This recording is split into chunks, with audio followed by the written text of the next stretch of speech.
Here we go. Here we go. Hey, I'm your gracious host, Dr. Juice.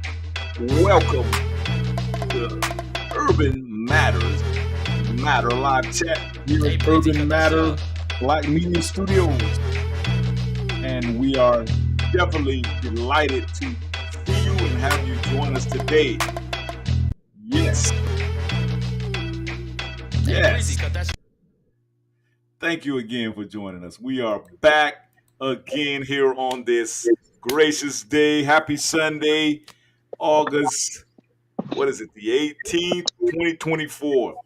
Thanks again for joining us. I'm your gracious host, Dr. Juice, and we got again joining us the most humble, the almighty Professor V in the building, the guru of data science and data analytics. And we got my man's Mark E, Ohio Street's finest, the highway boy. We're gonna let him be a highway boy today, Professor. Yeah, he close enough. He close enough, Professor. Close enough. Honorary. He's an honorary highway boy. We're gonna put it down today, man. And I know y'all see the title for today's topic. Why can't FBA, if y'all don't know what FBA means, family, that means Foundational Black American. Why can't FBAs have specific mandated legislation from the so-called party that represents us, which is the Democrat Party?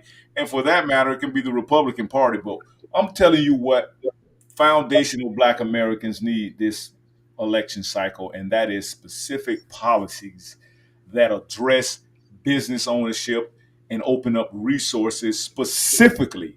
They got specific bills for LGBT.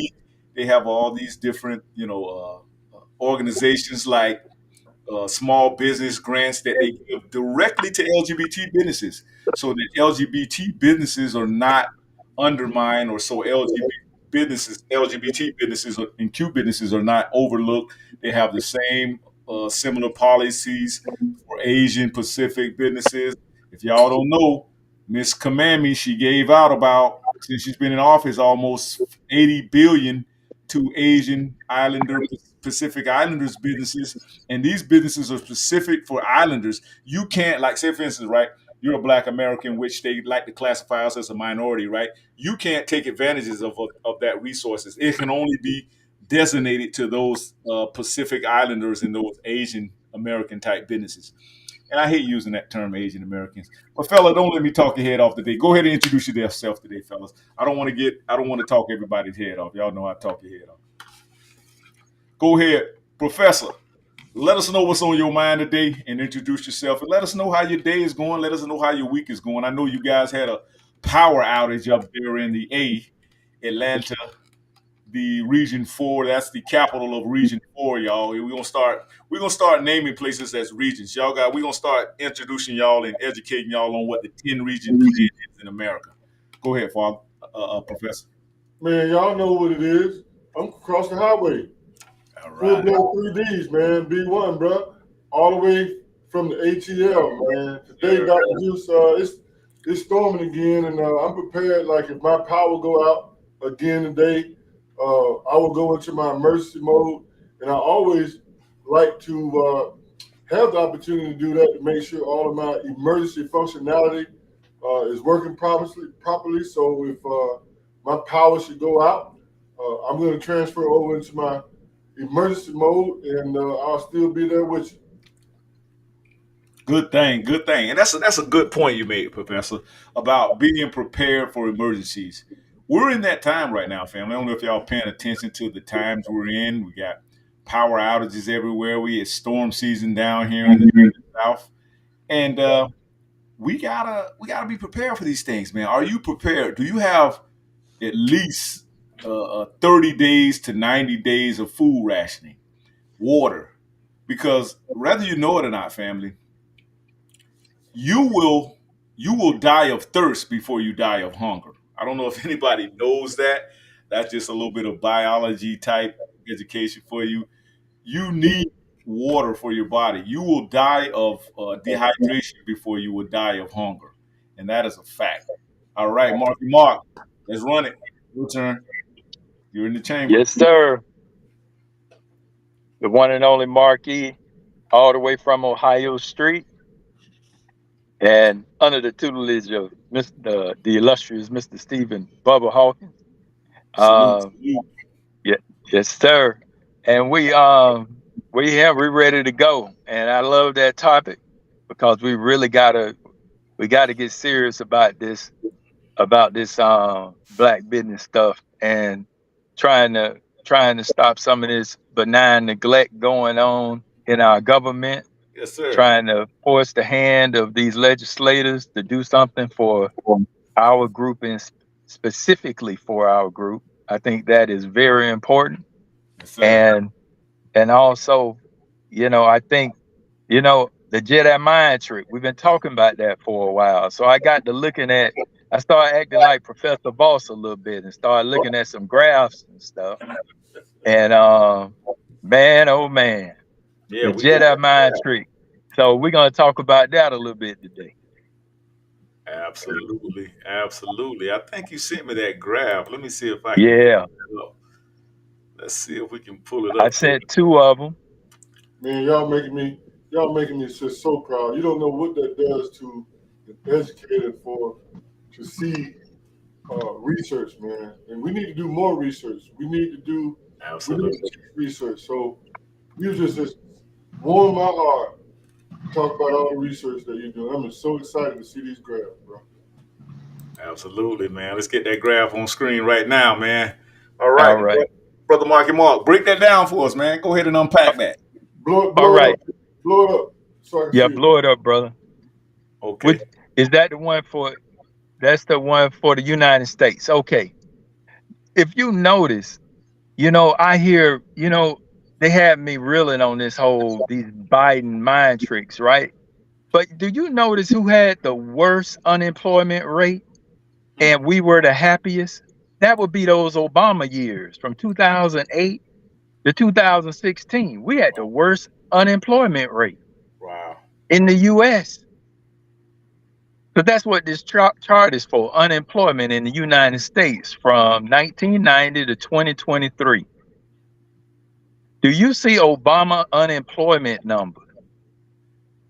And then Trump come in and they started getting it. He started chopping it down. It was coming down, right? Hmm. And then what did they do? Now this is that Biden Jedi mind trick that I was talking about, where they Hmm. made a run on money with this COVID. So then in 2020, that's when they shut everything down in that March. And you see how many jobs was lost? Yes. And the Democrats like to say Trump lost 2 million jobs. No, Biden lost the jobs. Wow. And then what did he do? Basically, what happened is the economy, job wise, of course, after the pandemic, it goes back down to the levels it was previous to the pandemic. And so now he make you think that they done something for you.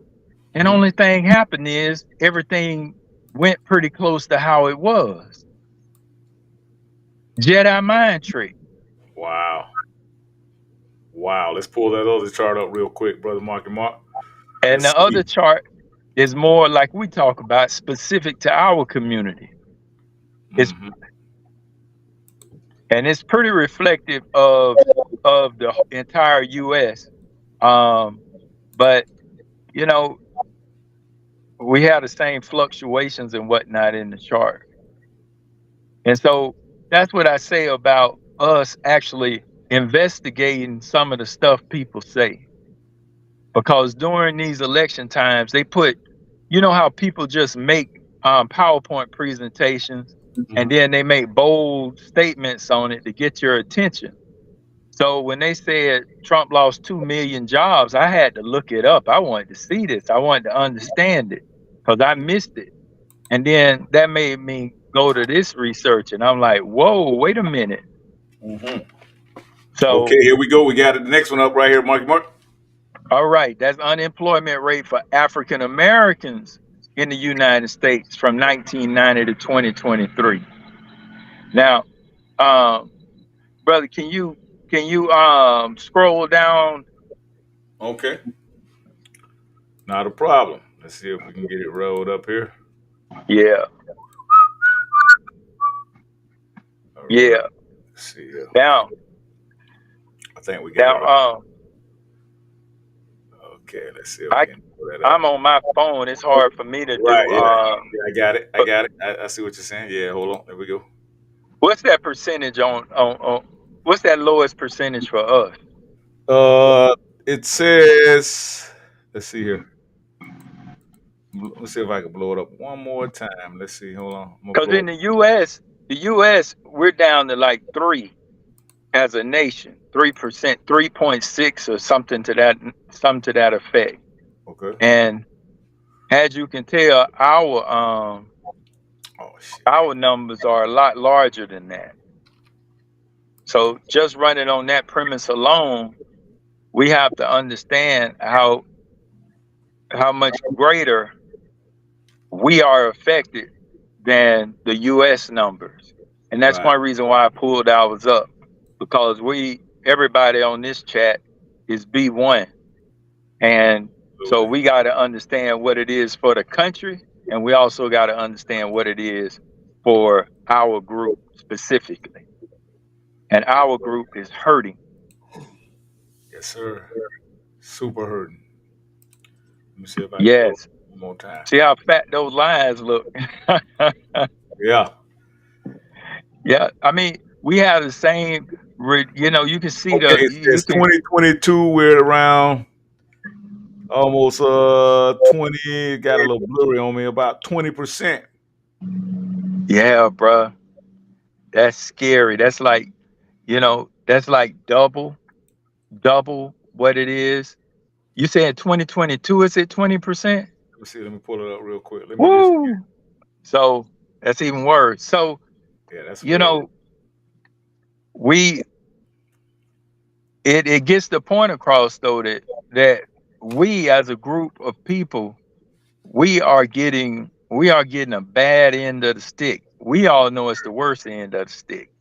Yes, sir. You know, even when we talk about like Professor Voss, when he speak on the fact that, how they got us out of the fruit groves. And I remember a few of my relatives were contractors, and I remember how all that went. I was a young buck, but I hung around old people and I listened. So I know how that went. And so we have to, and we're getting something similar happening to us now. We got to understand all this stuff is cyclical and we got to prepare.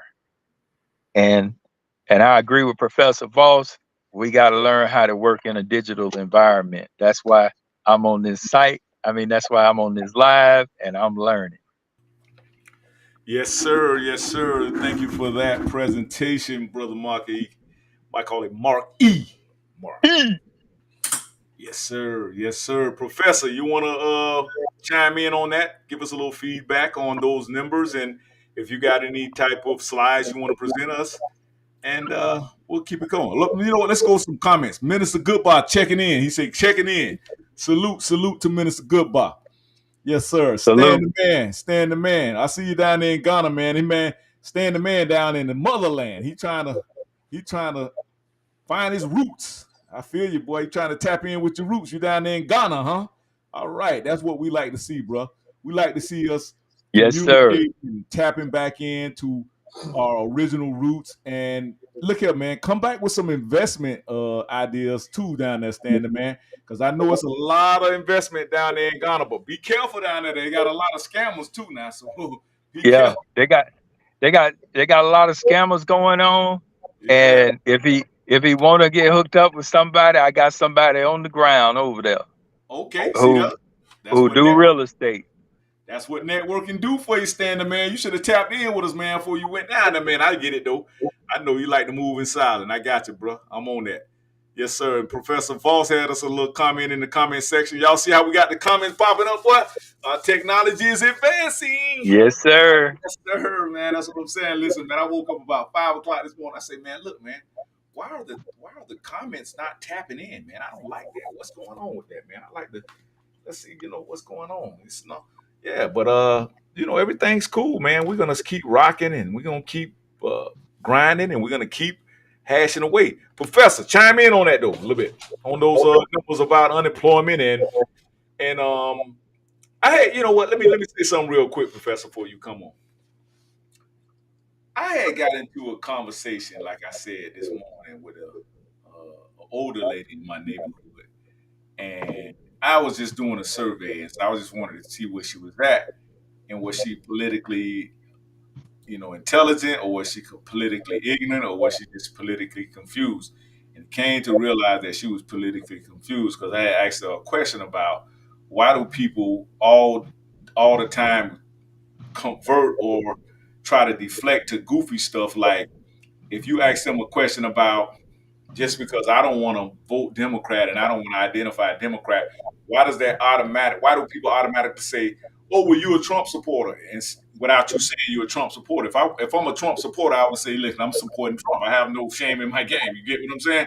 But with her, she wanted to say, okay, she said, "No, I'm a Republican." I said, "Okay, I like that. I like that." I say, "I like how direct you was coming out saying you was a Republican." So then I asked her, I said, "So let me ask you," she said, "Yeah, my grandma was a Republican too. She was born in 1907." I said, "Okay, that's good history. I like to hear that."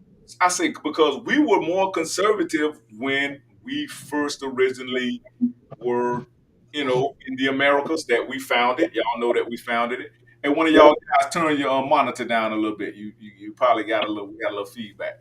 And so I said, yeah, that's cool. I said, so I said, let me ask you, so answer my question. She said, was like, but in my opinion though, I think Kamala Harris would be a better president than Trump. I say, really? I say, explain why. Why do you feel that way?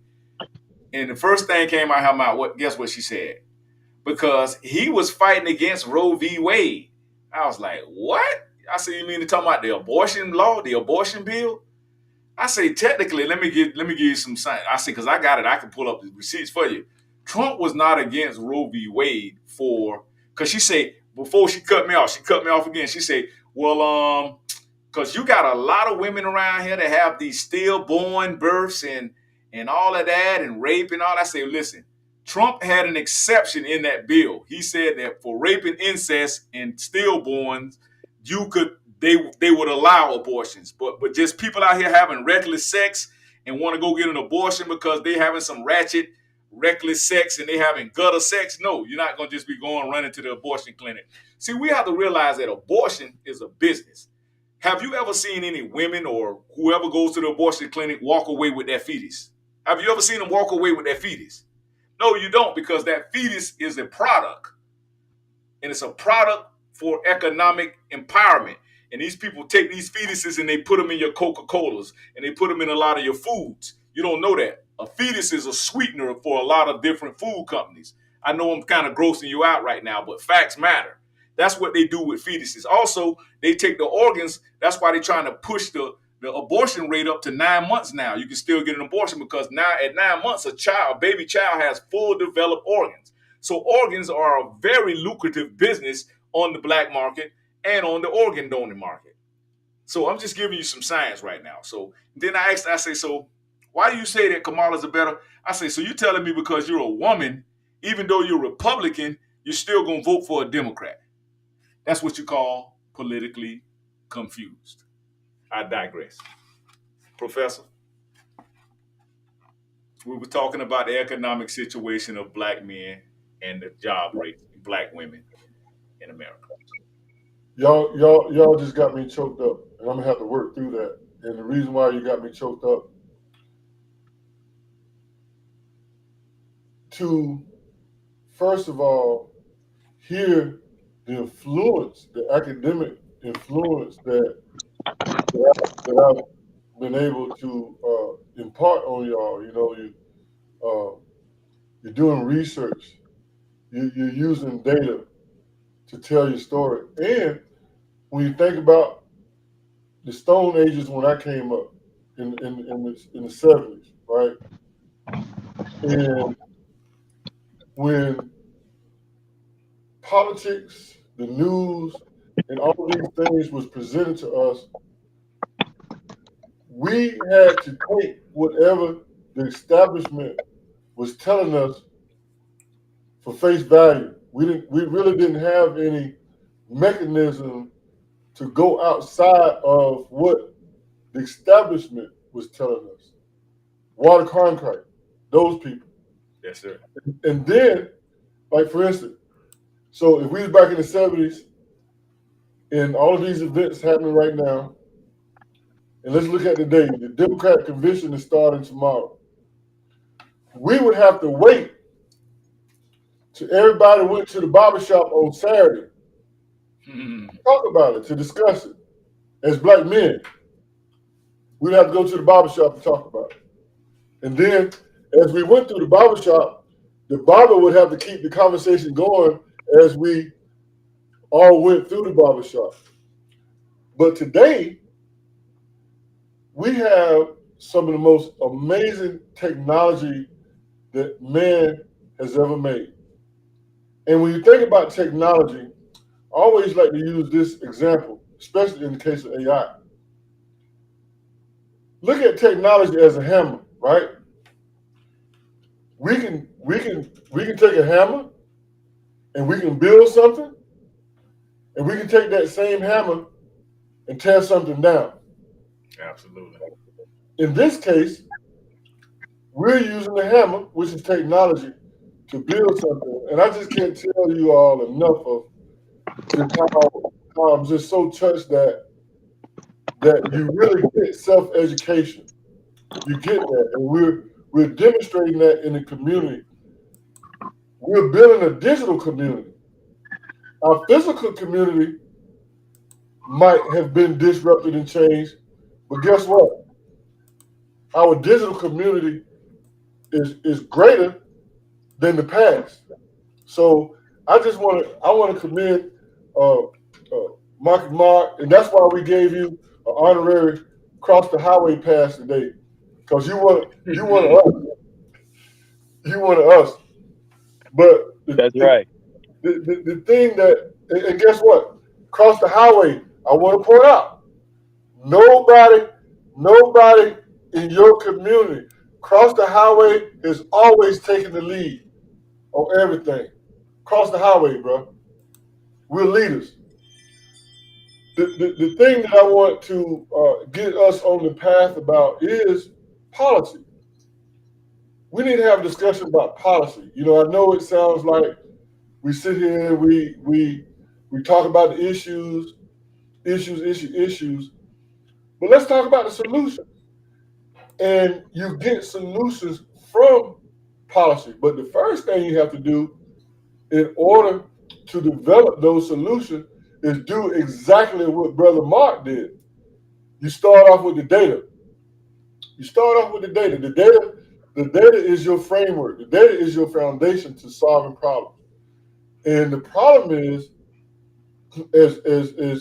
as we've all talked about continuously, is what's in your wallet, black man, and what type of policies are we concerned with, regardless of whether they talk about our policies or not. There's nothing stopping us from discussing our policies. There's nothing from stopping us from analyzing, synthesizing, and coming up with our philosophical view to build policies that's going to economically enable us. Now, the first policy that I want to talk about is the same policy that our great mayor here in Atlanta, Georgia, Maynard Jackson, when we built the Atlanta airport in the 70s,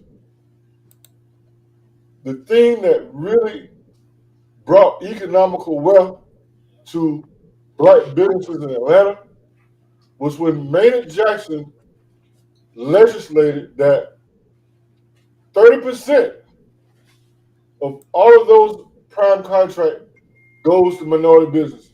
So if your friend, Dr. Juice, Kamani, she's giving out money to That's my Asian. girl. That's my girl. Watch out now. Tread lightly.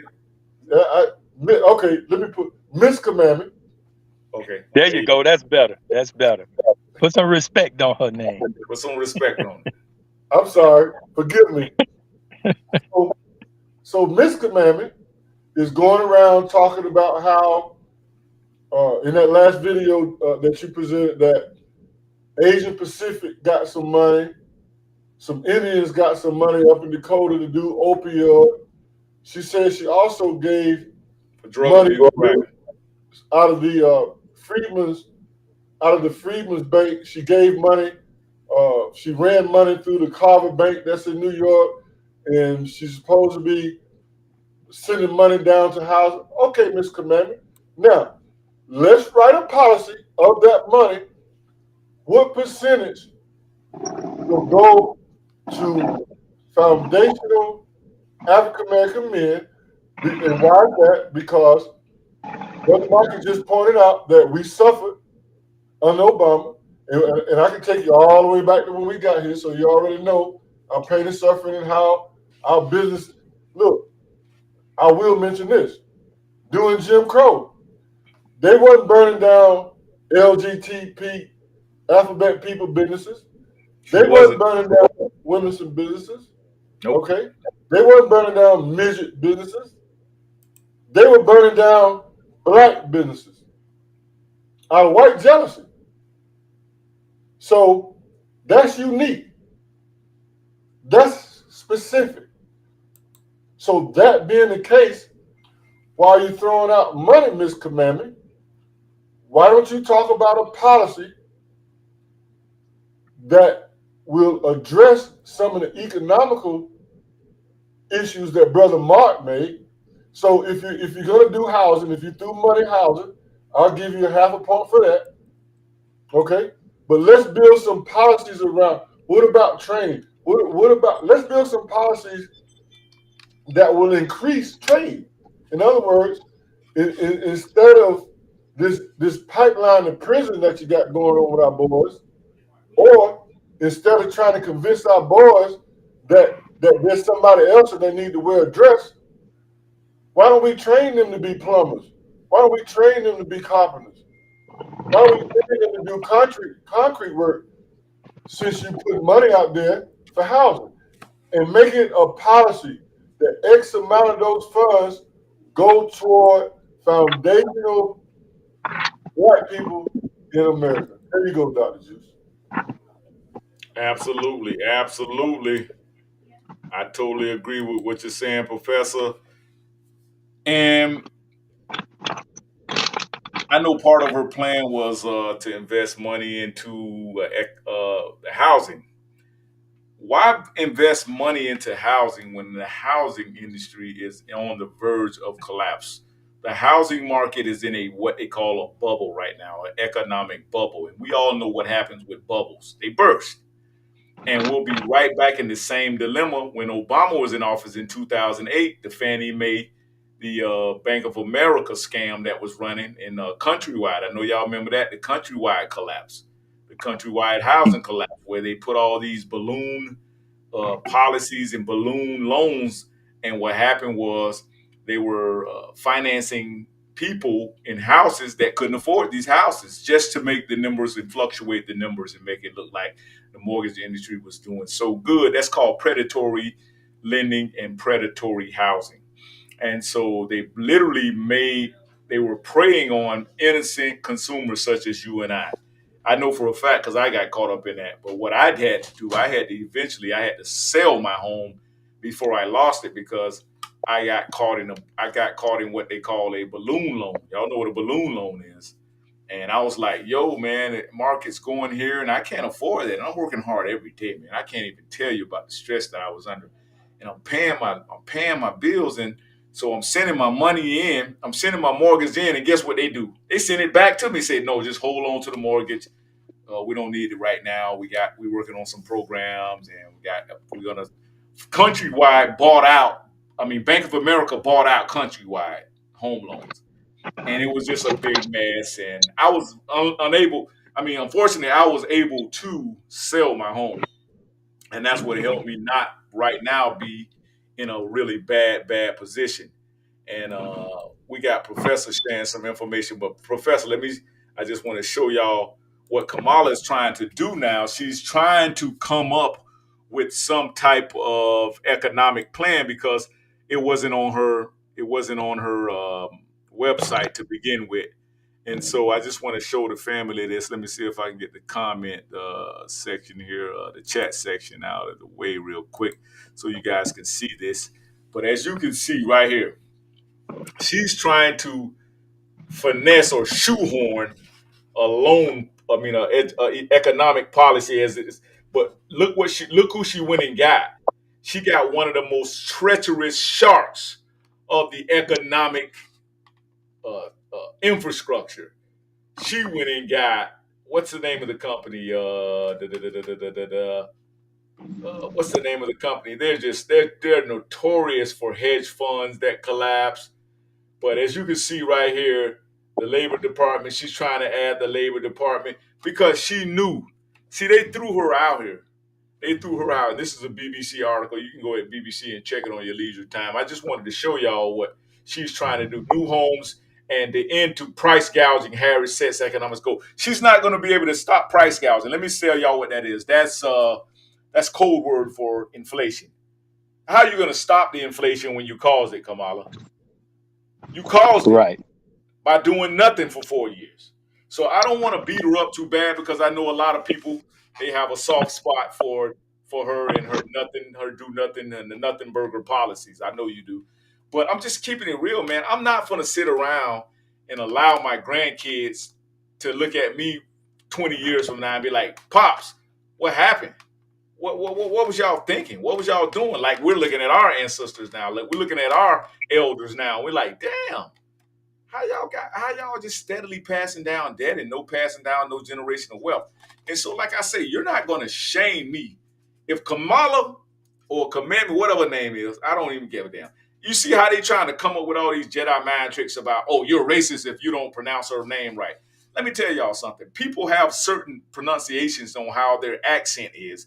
They may speak a different language. They may look at vowels and syllables totally different than you look at them. So to say that they're mispronouncing her name by on purpose, it's just ludicrous. It's a straw man argument, and they got to throw all these deflections out there because they can't definitively defend her policies. They have no policies that they can defend her on. So they got to come up with all kind of goofy stuff like, "Oh, you pronouncing her name wrong, you're a racist," or "Oh, if you don't vote for her, then you must be a Trump supporter." You know, that's so immature and childish for you to come up with those type of comments. That's very childish. So I just had to go there and say that. Let's stand on policies. Give me some business that this lady is taking care of for your community, much less anybody community. You can't give us any type of definitive policies that she's handing down. You're defending her either because she's claiming that she's black, which she's not, what she does. I've never heard it come out of her mouth that she's a black woman. I've never heard her say that, like prove to you that she's a black woman. So all I'm saying is, look, man, I'm tired of all the goofy rhetoric, and I'm tired of all the reckless rhetoric. A lot of this reckless, dangerous rhetoric that you guys been using on Trump. You probably were the one that had Trump attempt on Trump's life. You're responsible for that because of all this dangerous rhetoric. It's time out for this stuff. And all I'm saying is, look, let's get the ball rolling. If Kamami can come up with some policies, I'll vote for her. But right now, I don't see anything that kind of invites me or influences me to vote for her. Because I'm not going to be 20 years from now explaining to my grandkids what happened. What happened was I was a damn fool, baby. That's all I can tell you. I was an ignorant, politically ignorant fool. And I was just voting for people for identity, for colors. And I was just voting. I didn't have any type of political maturity, any type of political knowledge. And now I do. And I'm sorry. I'm not going to be explaining that to them. So I'm going to do something right now. And that's why we're discussing on this program today policies for the FBA community, Foundational Black American Community. What policies? It's too much technology now. You're not going to be able to pull the Jedi mind trick, banana in the tailpipe stuff on this younger generation. This Generation Z, they ain't going for it. Generation Z say they want policies, and they say they rocking with Trump. I'm just keeping it 100 with you, man. I digress. Brother Marky Mark, chime in on that there, bro. Hey, you know, people say to me all the time, I have a plethora of reasons, but I'm just gonna keep it a buck and just go by like what we say. What's in black and white? What policy is this person saying that makes me want to say yes to that person? See, because I'm a simple guy. Number one, I'm an independent voter. I'm not Republican. I'm not Democrat. I was Democrat until I fell for the banana in the tailpipe with Obama twice. Absolutely. And that made me start looking deeper. So, policies.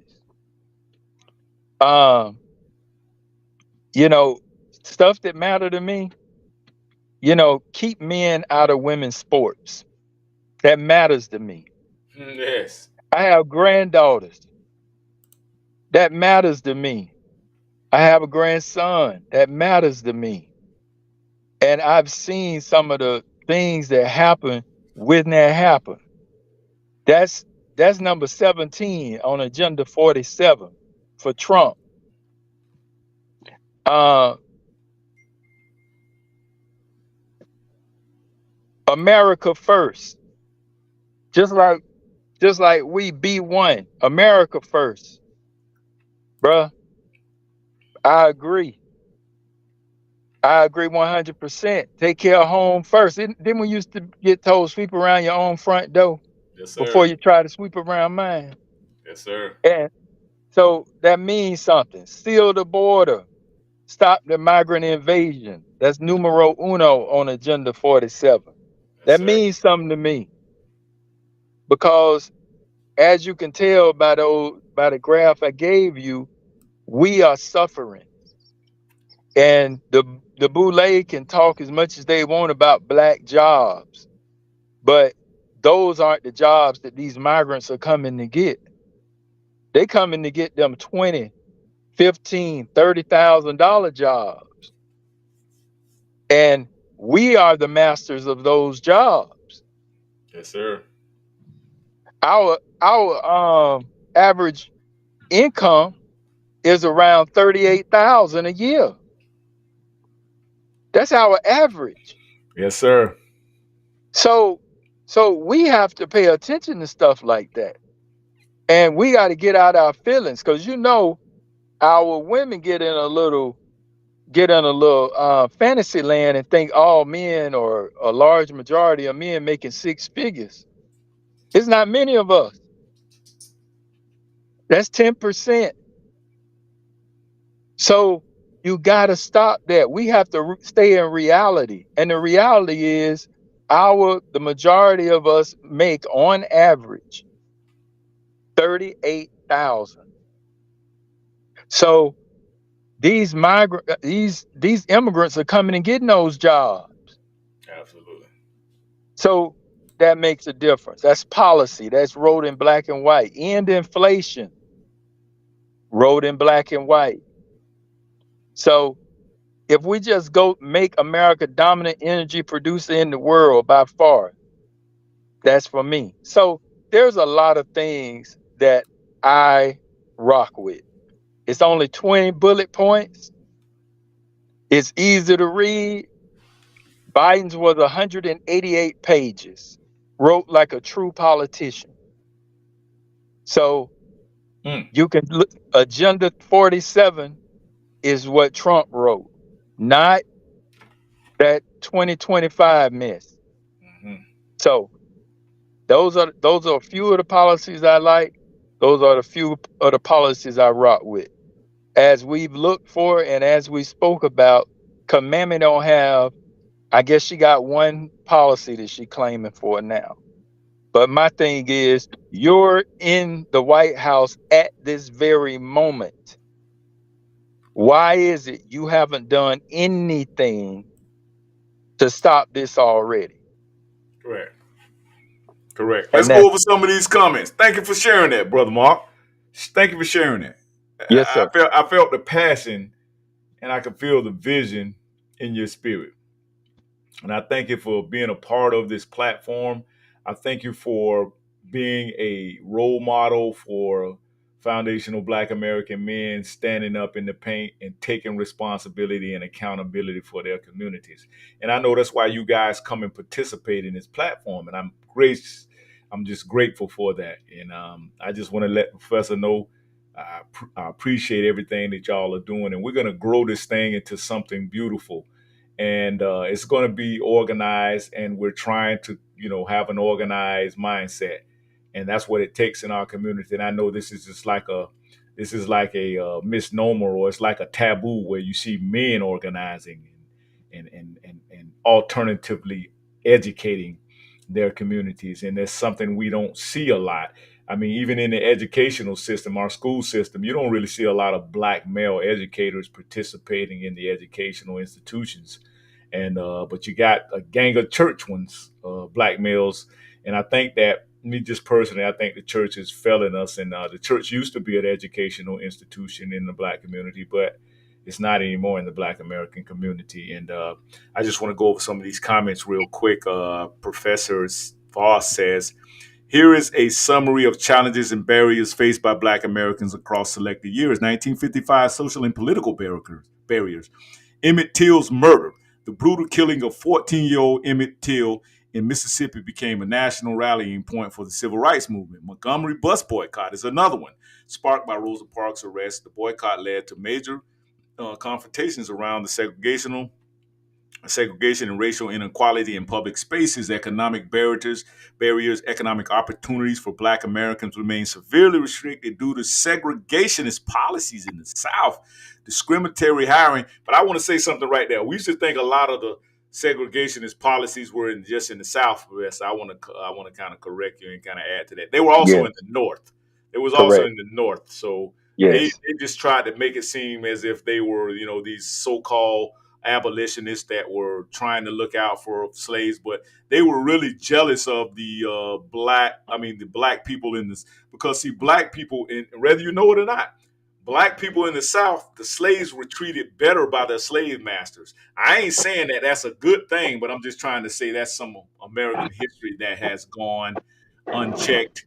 And that was true because the slaves could actually vote in the South.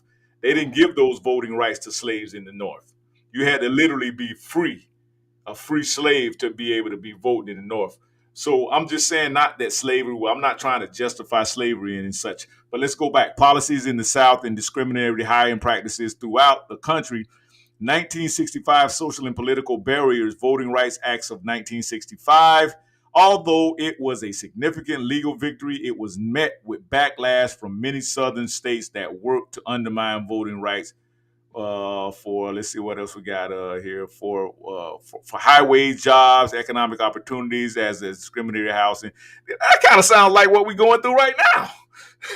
I, cyclical, I cyclical. I mean, it's like we still fighting for the same thing. You feel what I'm saying? I mean, come on, man. I'm just keeping it above 100, man.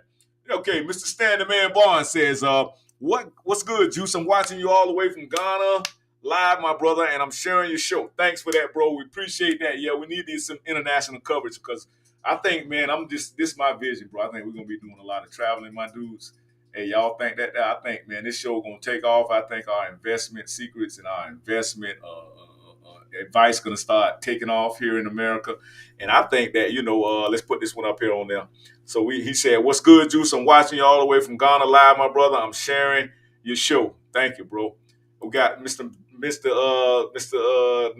Goodbye say, I'm checking in again. Okay. So we had that one now. Let's see what this one say. He said, I can't say it enough. Let's create policy off principles, realistically. Thank you for that comment, Mr. Goodbye. And let's see what Mr. Goodbye tapped in, man. He said, Bank of America has affected me as a young man in high school back in 2005, 2006. Correct. So this ain't no new thing, man. These people are taking advantage of us. It's called exploitation. It's called Yes, exploitation of yes. the Black community. And we got to do something about that. And I think some of the Democratic policies, they're gonna continue this madness, because I've been voting for, let's see, I ain't gonna tell y'all my age now, but I'm just gonna say I've been voting for about 30 years, and I'm pretty much still in the same boat. Had it not be for me getting out of the workforce and becoming a business owner, man, listen, I probably would. I don't know where I would be right now because I wouldn't have the mindset I have. I know I wouldn't have this show. I wouldn't have this broadcast. I wouldn't have this blog right now, and I wouldn't be doing this right now. I know that for a fact because I'll be still a tool and a slave-minded fool out there thinking I'm going to get rich off of earned income. I digress. So, Professor, chime in. Chime in. So, did you not show a video some time ago where Mr. Mammy said that she can't do nothing for black people? Correct? Fact check me on that. Did I hit y'all? Yes, sir. Did she say that? She did. All right, I can't do nothing specifically for black people. Tell me what she said. Say it again. I can't do nothing specifically for black people. And Biden said the exact same thing to the Congressional Black Caucus. Okay, so I got something here. I want y'all to explain something to me then. Put that up, Dr. Juice. Explain. And I want you to read what I'm putting up. And I'm going to let y'all explain this to me. And I want you to read. We're going to put it up. Let's put that video up you were telling us about, Professor. We're going to put that up first. We're going to put that video up. Oh, the video? I need to do, but go ahead and read this. And I'll find that video. Oh, you want to put the video? Do you have the video? There you go. Got it. Well, listen.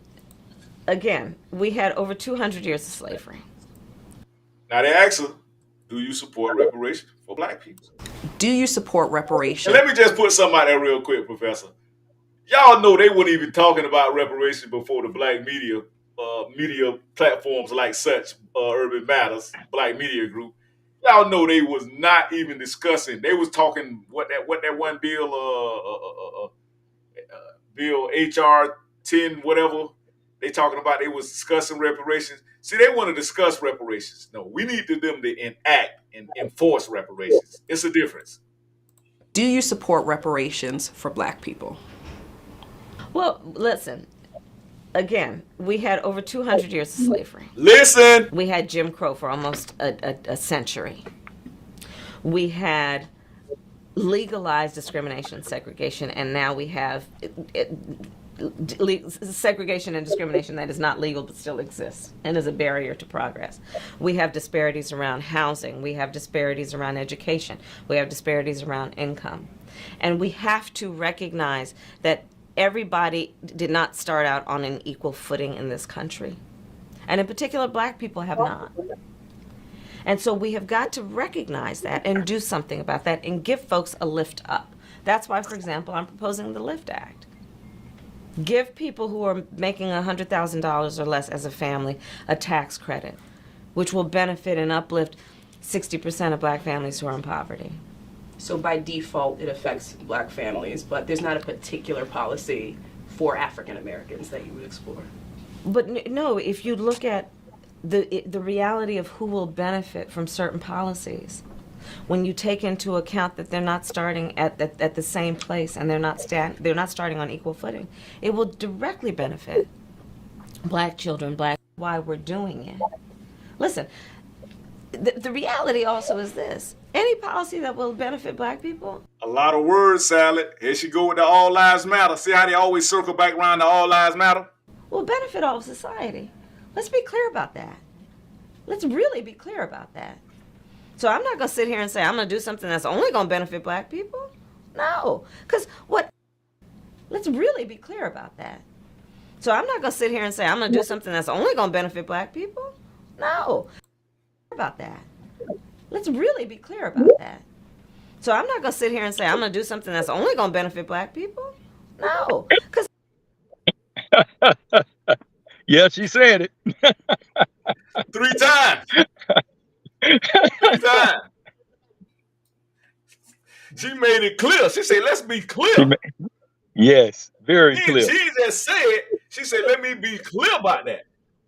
And she repositioned herself in her seat and shook her hair.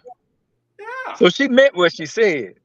She got sister girl with it. Like y'all want to make her out to be a sister girl just because she went to HBCU. She say, let's be clear.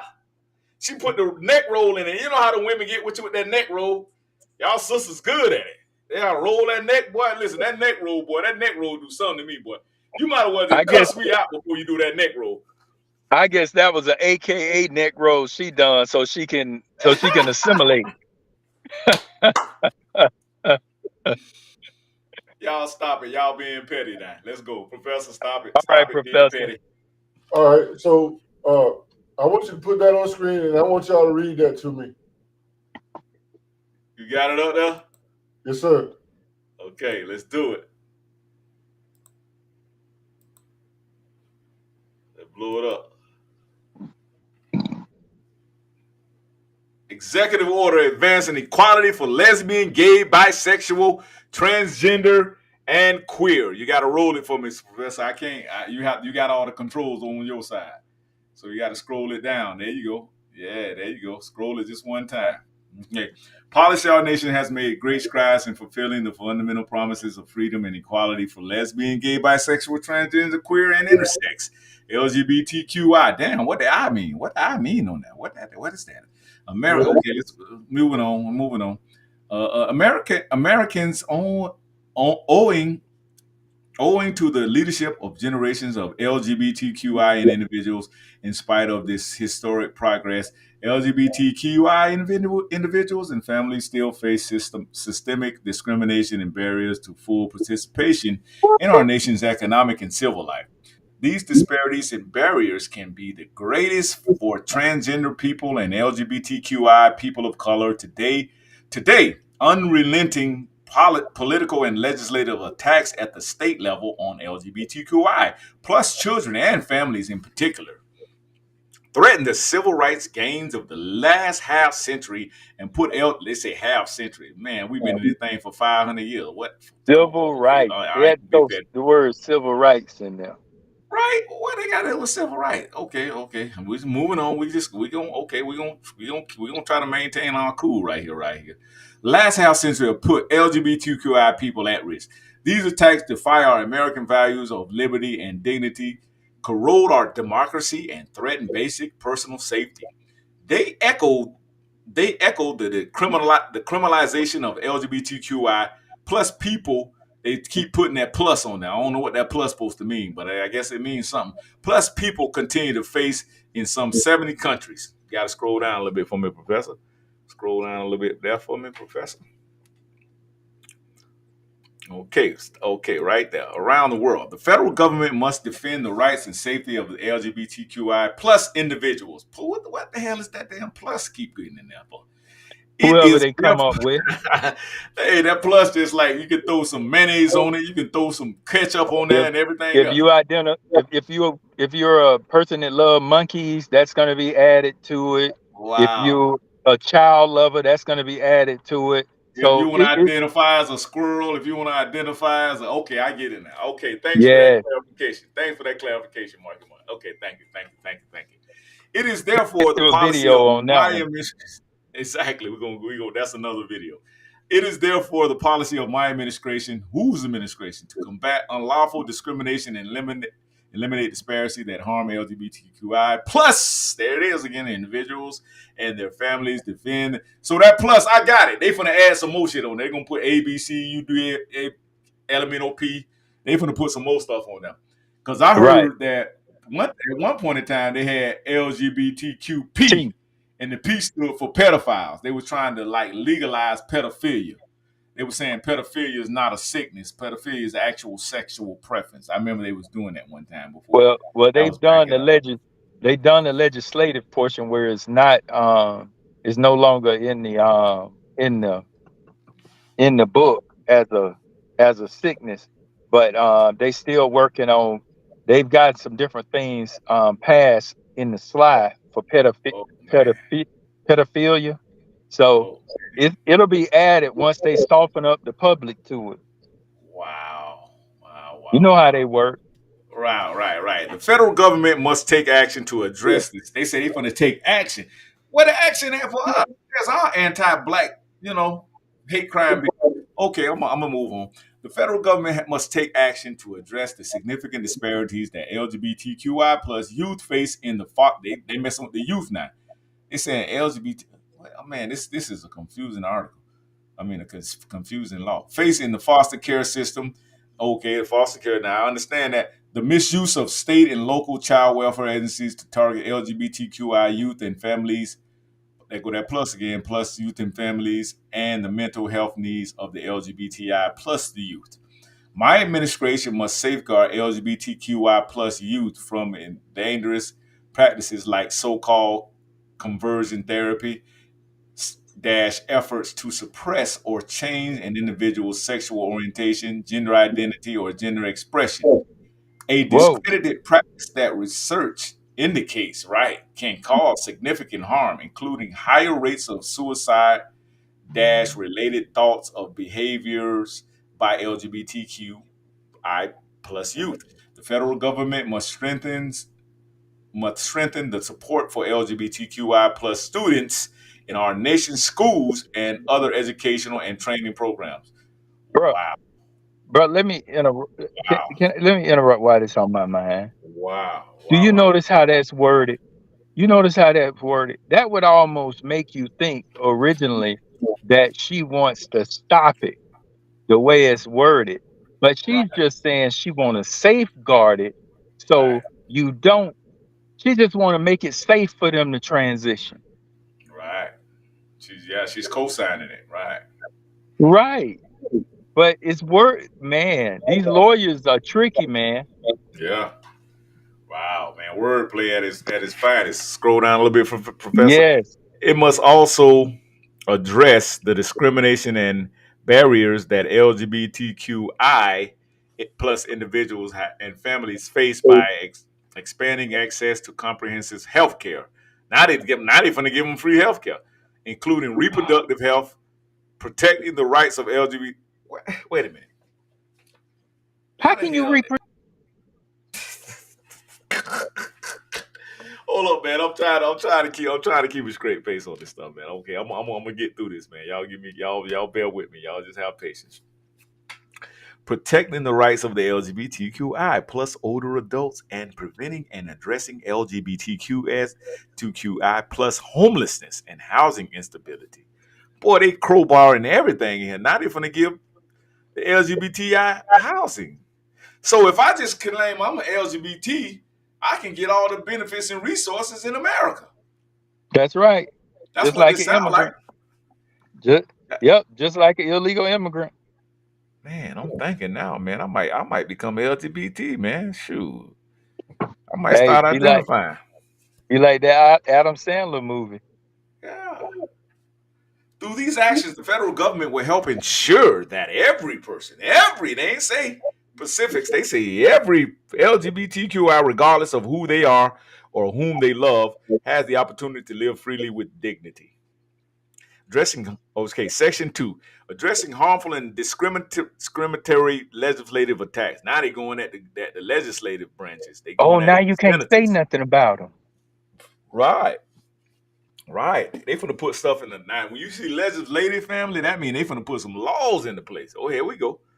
Here we go. This the meat of the article right here. This the meat of the law. LGBTQI plus children, youth, and families. The Secretary of Health and Human Services, that's your boy. What they call him? What his name is? Ain't That that's that that booty juice. Booty Juice? Yeah, Booty Juice. That's him. Secretary of That's Health and what Human Services shall, as that's what appropriate. Go ahead. What's it, Mark? that's what Biden called him. Booty juice. Biden call him booty Booty juice. juice. Oh, Yeah. okay. Booty juice. Okay, that's the appropriate name. I tell you that. Shall, as appropriate and consistent with applicable law, use the Department of HHS authorities to protect LGBTQI plus individuals' access to medically necessary care from harmful state and local laws and practices, and shall promote the adoption of promising policies and practices to support health equity, including in the area of mental health care for LGBTQI, plus youth and adults. Within 200 days of the date of this order, they say this is a damn order. Damn it. You heard them? They say they ordering.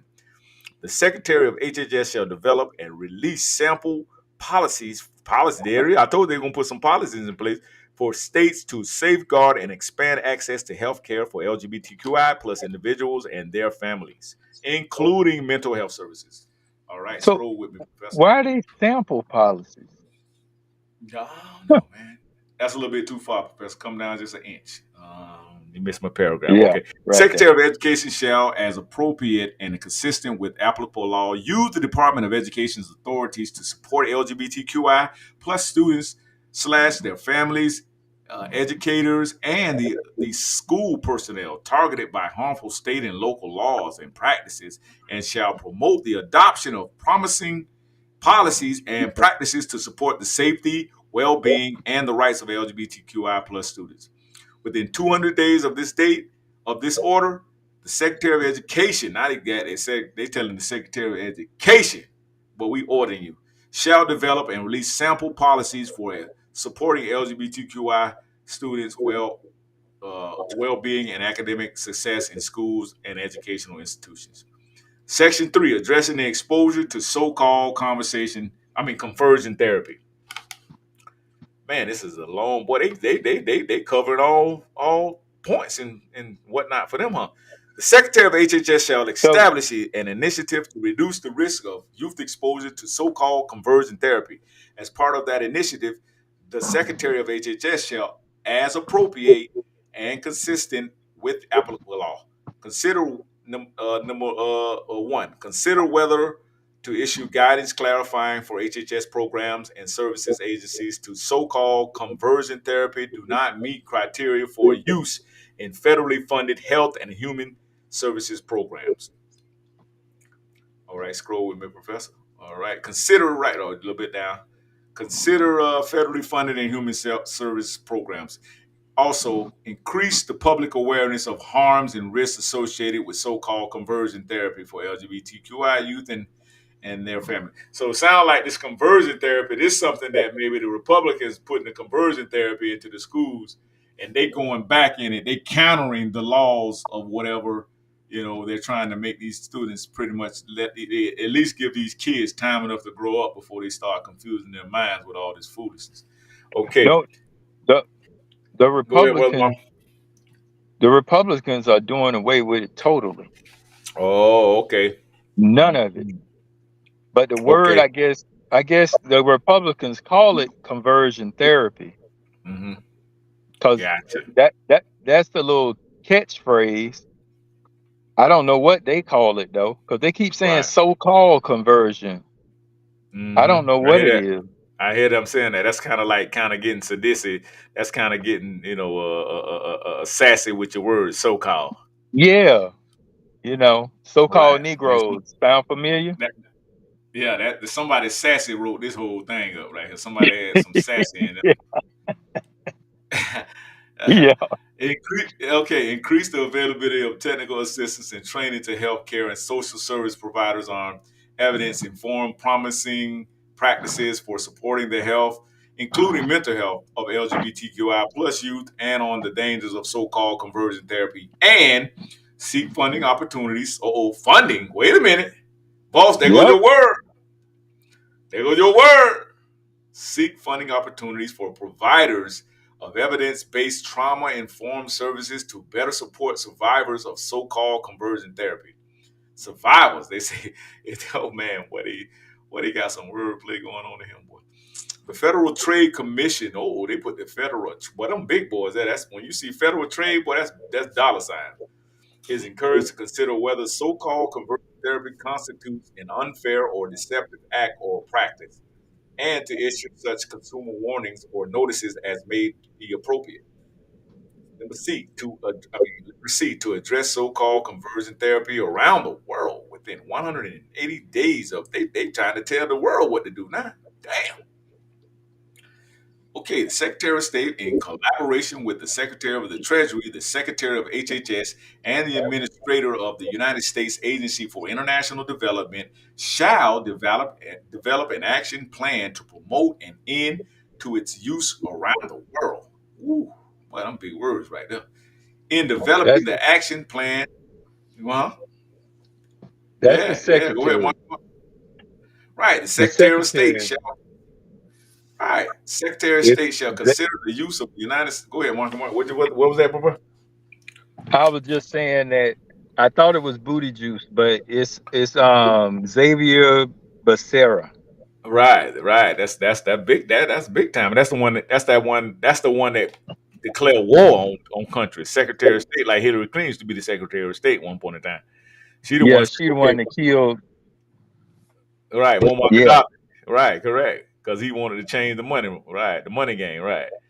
United right. States, right. Okay, so the Secretary of State shall consider the use of the United States foreign assistance programs and the United States voice and vote in unilateral, no, let's say multilateral development banks. Banks, oh boy, it is, and international. Multilateral. So they trying to say, right here, they're trying to say, if you're not compliant with LGBTQI policies in your country, we're gonna cut doing trade with you. You're not going to even be able to do money exchange with us. You're not going to be able to buy products. You're not going to be able to do business with us. That's what they're saying. Unless you accept or adopt these LGBTQ. Man, I wish we had that kind of pull for Black Americans.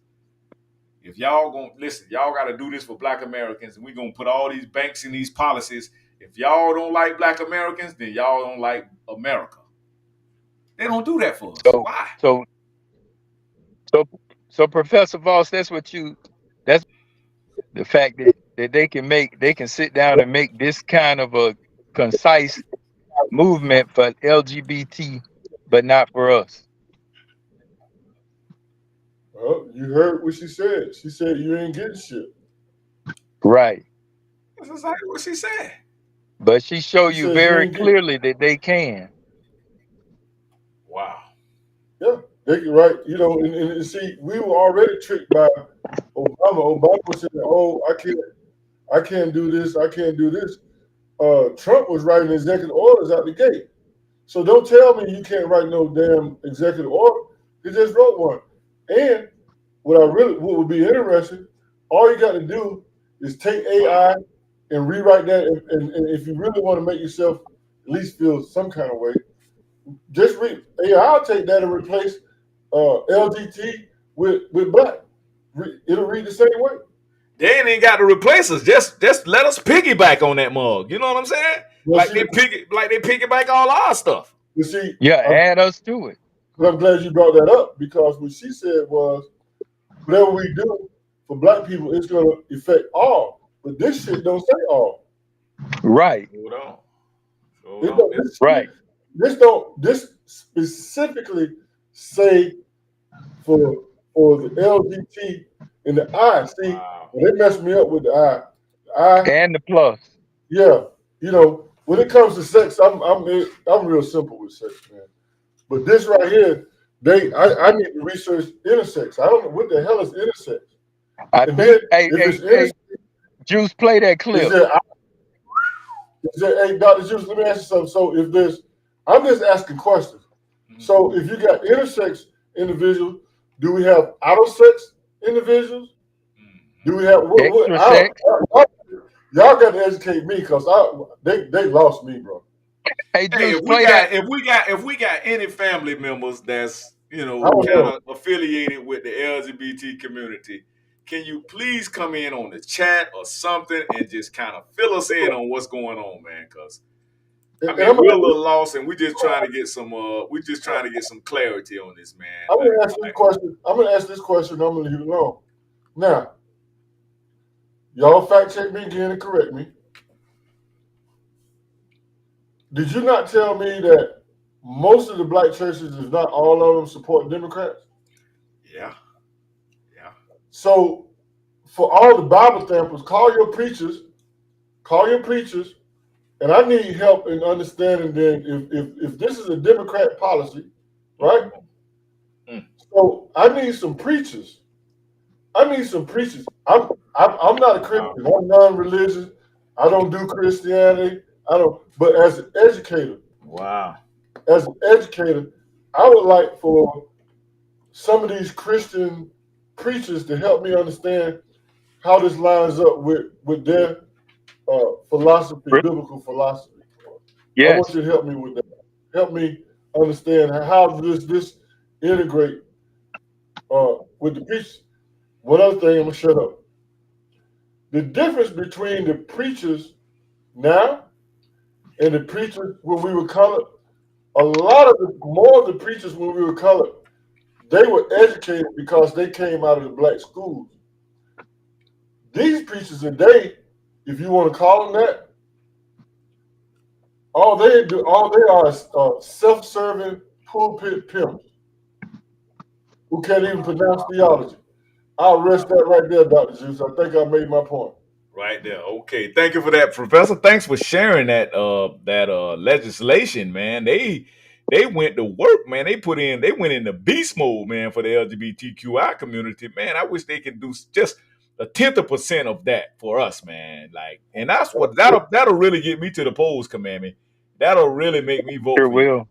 Just if you want to You know, know, you want to get me just so you know what a policy look, I want to show you, since we're talking about policy, I want to show you what a policy look like.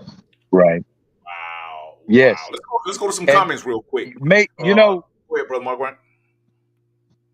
Go yes, ahead. We're sir. gonna Go go to ahead. some comments after you make your statement. Go ahead. We'll go to the comments after that. Okay. All of these presidents, nobody has made us a protected class as of yet. They made Asians a protected class, LGBTQ, whatever, and everybody else, but they haven't made Black Americans a protected class here in America yet. Get And me that's a to the polls by and that's a making big us a statement. protected class.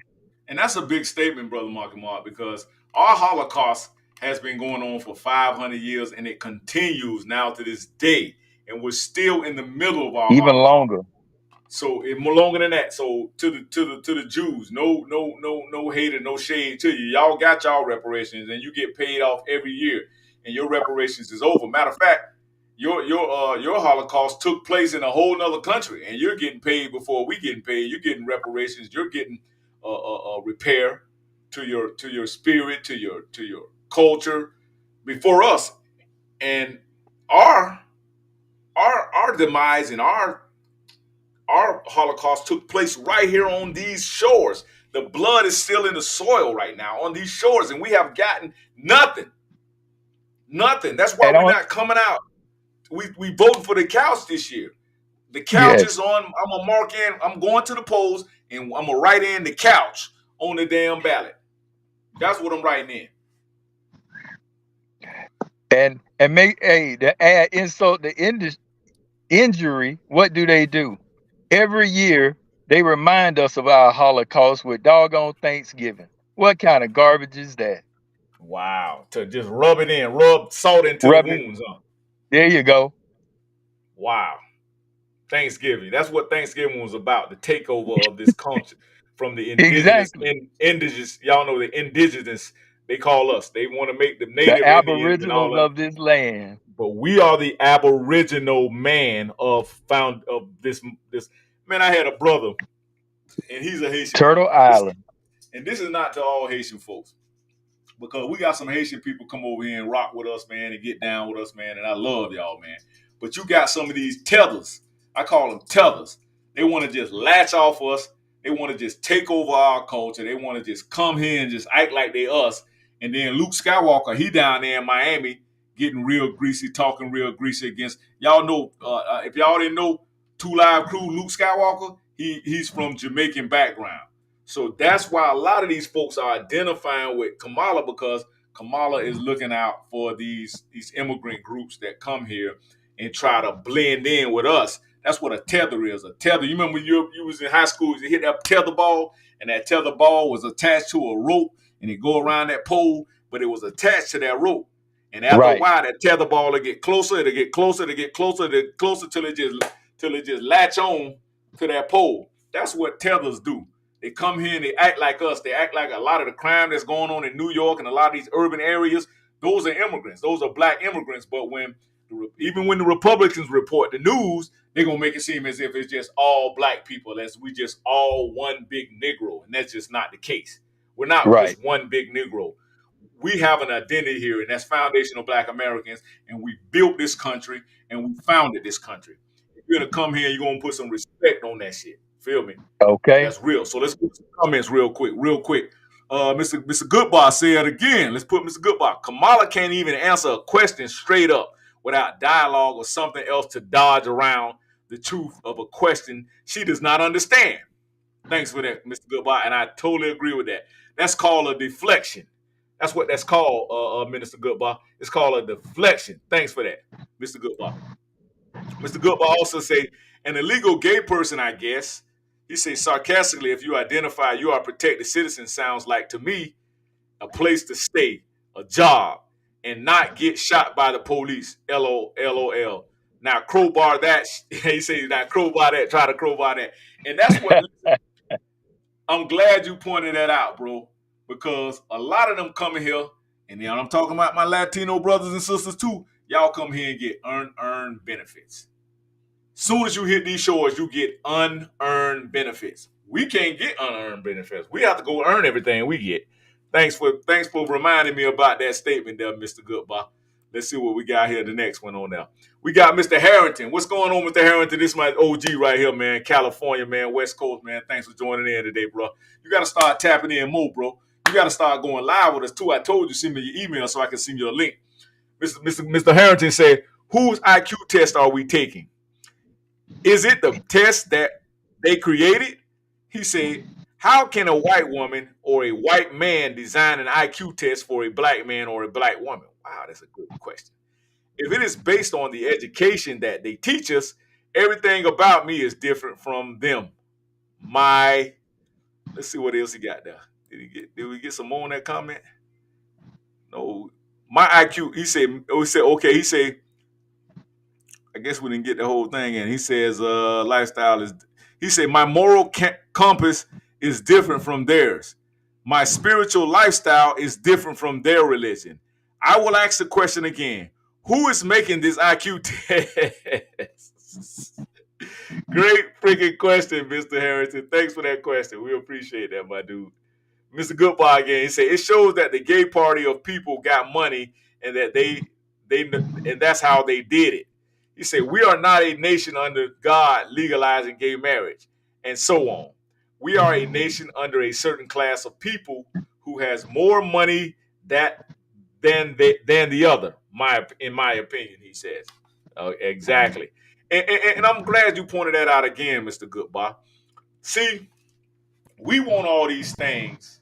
It's like me, like with religion, right? And I'm not beating up on anybody in religion. But from my understanding, if you pray about something and you got faith in what you just prayed for, why are you continuously praying for the same thing every day, every day, every day, every day, every day, every day? That means you ain't got no faith in the creator and the master. So he's not even listening to you right now at this point. He be like, man, go ahead, man. Stop playing with me, man. So I appreciate you putting that out there, Mr. Goodbye. It's like, because we got to understand, if we want something done in America, we need to start putting our money where our mouth is. Black folks got how much spending power a year, Professor? Give me those numbers real quick. How much spending power do black folks have? Almost $1 trillion out last time I heard. 2 So many trillion, trees. 2 trillion, and we would make another country. Just imagine if we took, of that 2 trillion, we just took 1 billion and put it towards a candidate and stop allowing them to give us and offer us candidates and select our candidates. And we took that $1 billion, we just pulled back on some of this luxury that we love to do. Gucci, Louis Vuitton, taking trips, cruises. We take all that stuff and we just, Jordans and cars with 24s and 28s and big rims and music and fancy cars, Range Rovers, BMWs, and just say, for instance, we just took some of that money and just put it towards a candidate right now for the next 4 years. We gonna start prepping our candidate right now. We ain't rocking with Kamala. We gonna put our own candidate together. We're gonna build us a bionic candidate, and we're gonna take our money and put it. If you don't put your money towards something, man, you're not gonna be able to get anything you want. And speaking of putting your money, speaking where our mouth is, I want to play something real quick for y'all. Bear with me right quick, Professor Marky Mark. Y'all bear with me. I gotta play this. This is my boy have to play this one time when I talk about putting your money where your mouth at, in your own can, and creating some type of wealth building solutions for your community. I just gotta play this, man. This is my dude right here. I rock with this dude so heavy, man, right there. I'm telling you, man. They're not shooting you because you're black. They're shooting you because of your social economic condition. You're powerless. They know the only thing you're going to do, they shoot 20 blacks tomorrow. Only thing you're going to do is go out and march. You're either going to go out and march or you're going to go out and pray. That's all you're going to do. That's all you're going to do. They know that. You have no power and wealth.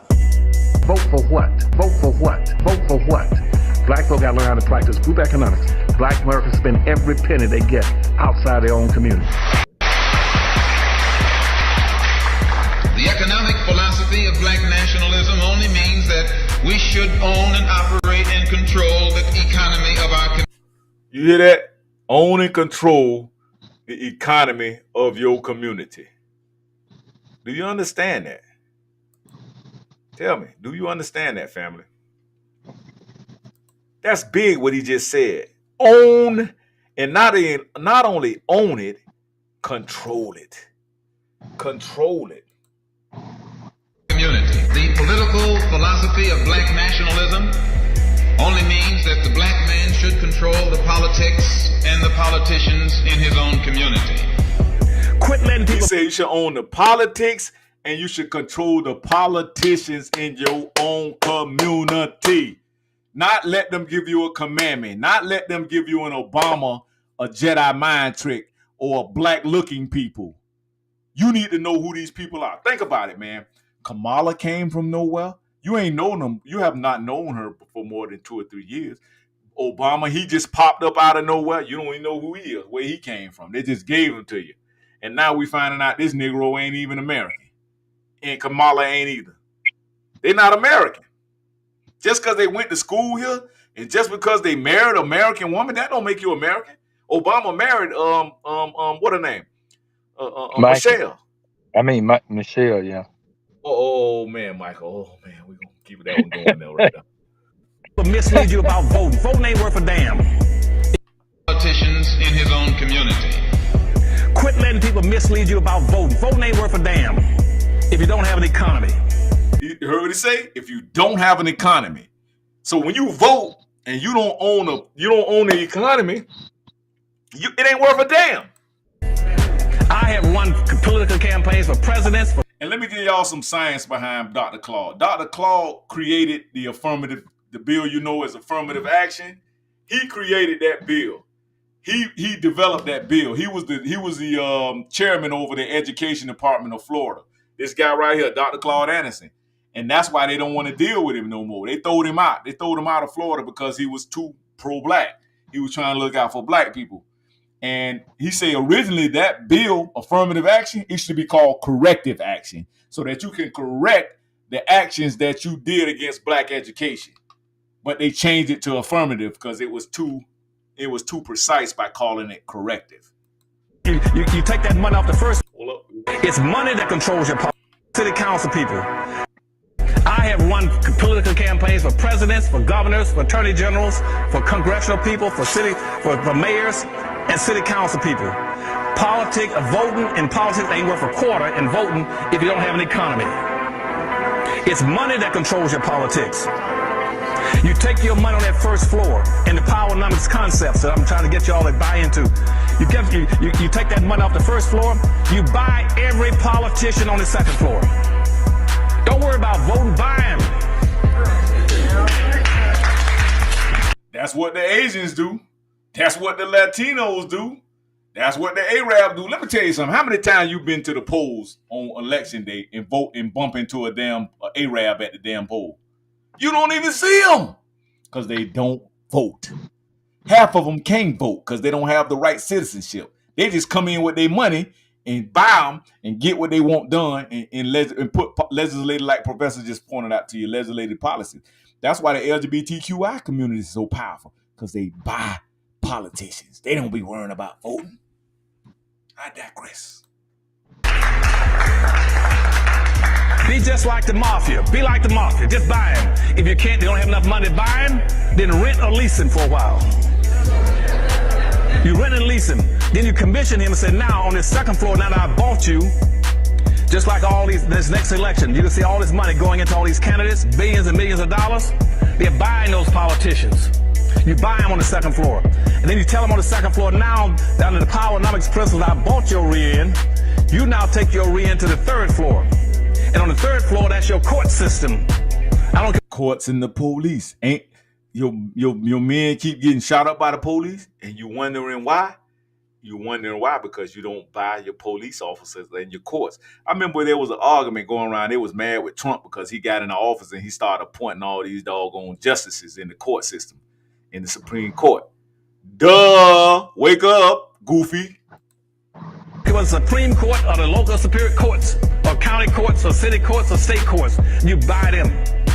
And you tell them on that second floor in the court system, you start taking care of my people and doing right. The courts control the police department. The third floor is the courts and the police department. The police department would not be killing your people and shoot them down if they knew that you had an economy underneath you. They're going to pull in you. How many of you seen police shooting down Jews, for instance, running? How many times they've been shooting down Asians? How many times you see them heard them shooting down American Indians? They only shoot down black folk.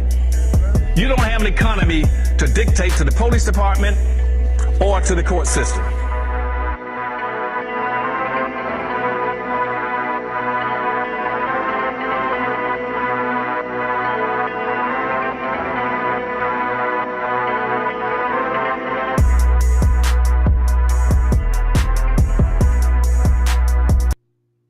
So our people not only have to be re-educated to the importance of supporting black businesses, but the black man himself has to be made aware of the importance of going into a business. Into a business. And I'm going to play number 4 and number 5 for y'all. He goes into the 4th floor. The 4th floor is you buy communication platforms like Urban Matters, Matter Live Chat, and like Lincoln Avenue Herald. And you control the communication to your people. If you can't communicate with your people, it's impossible for you to win. You have no communication platforms. Everybody owns all the platforms. CNN, those are Jewish platforms. ABC. You have to have a community. You have to have some type of newspaper apparatus, some type of communication, some type of print. Some type of electronic communication. Go ahead, Brother Mark. Oh, no, I agree. Only thing I would add to that is fear. Consequences and fear. Certain things don't happen to certain groups because they know it's going to be certain type of consequences, whether they be financial or Absolutely. They're going to be physical. Absolutely. Because, you see them, they don't talk mess about the Quran. They don't do it. Why? Nope. Because it's going to be outrage. Somebody might walk in there with a vest. Somebody going to get hurt if you do that. And sure. Same thing. It's got to be the same thing with us. Yes, sir. You mess with us, it's going to be consequences. Yes, sir. It's going to be some eye for eye kind of stuff. So, yes, sir. Or it's going to be financial. But yes, it has to be some type of consequences because that's the only thing you got to mess. You mess with the money or you mess with physical, then you get some attention.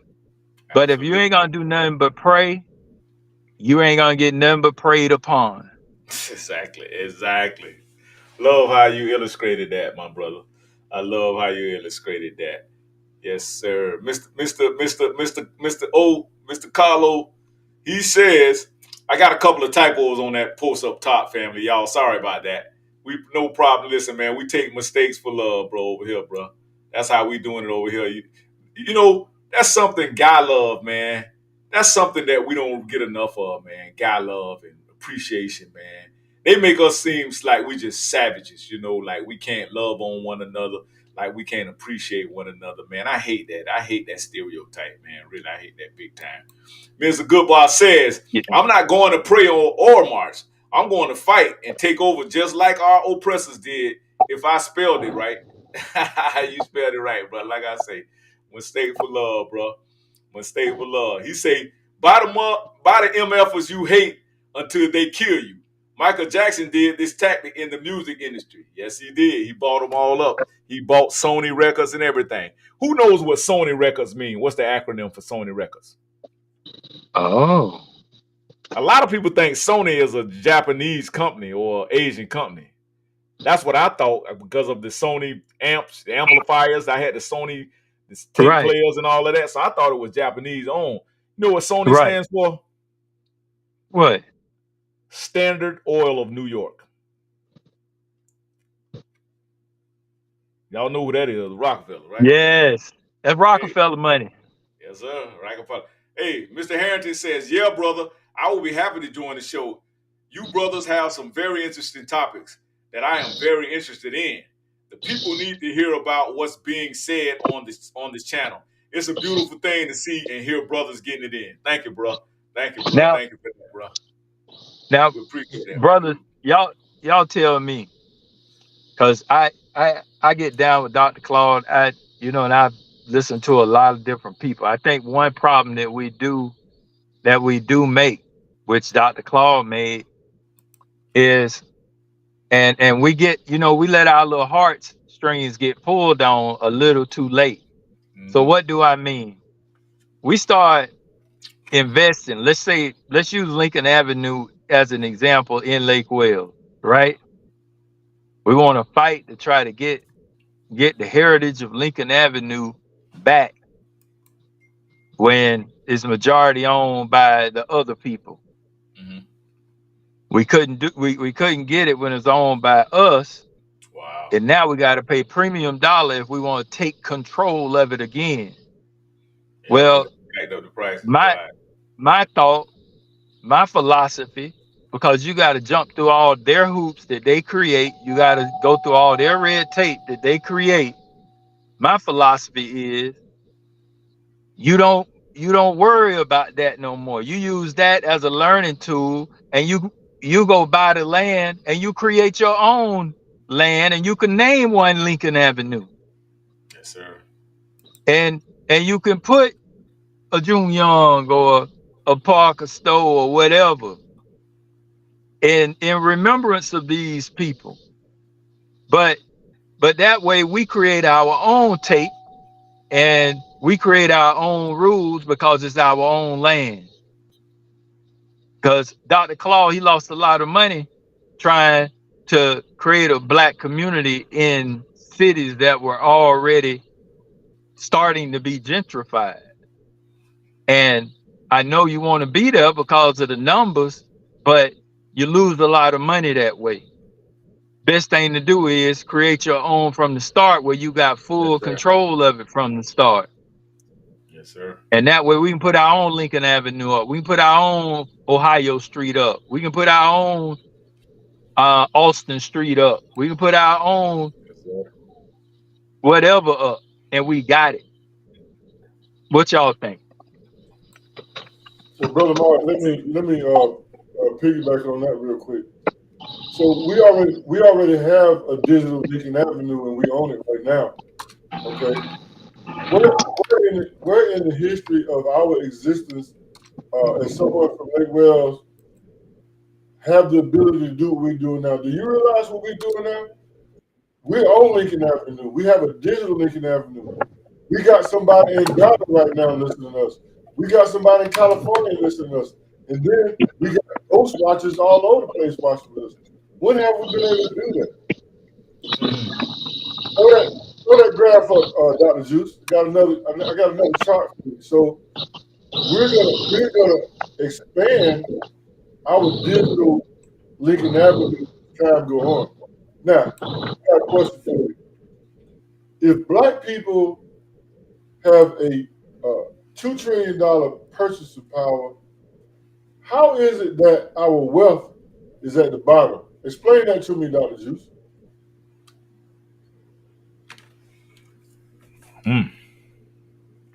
Either we're being misrepresented or we either that or that's actual factual information where we don't we don't use our money to gain assets. We don't invest in assets. We don't invest in tangible uh, property that will reflect our wealth in America. How about you, Brother Mark? I got another graph for you. I had to mute him for a minute. He had a little background, or we'll bring him back in. No, I'm moving. There you I go. know There I'm you go. moving. So I think Dr. Juice hit it pretty good. I think we're financial babies. That's the reason. A lot of the basics we haven't been taught. It hadn't been passed down through the generations because our elders either didn't know or they didn't show, one of the two. And so therefore we are financial babies, and I hear the term generational wealth said a lot, but it's hard to start generational wealth when you don't have your generations involved in whatever it is you're doing. And so if people say generation involved, and that so that's part of it. We have to learn the steps to create what it is that we want to create for our family and make sure that we're ready. And I don't think we're ready, and that's why as we get money, we spend it trying to get all the things we ever wanted.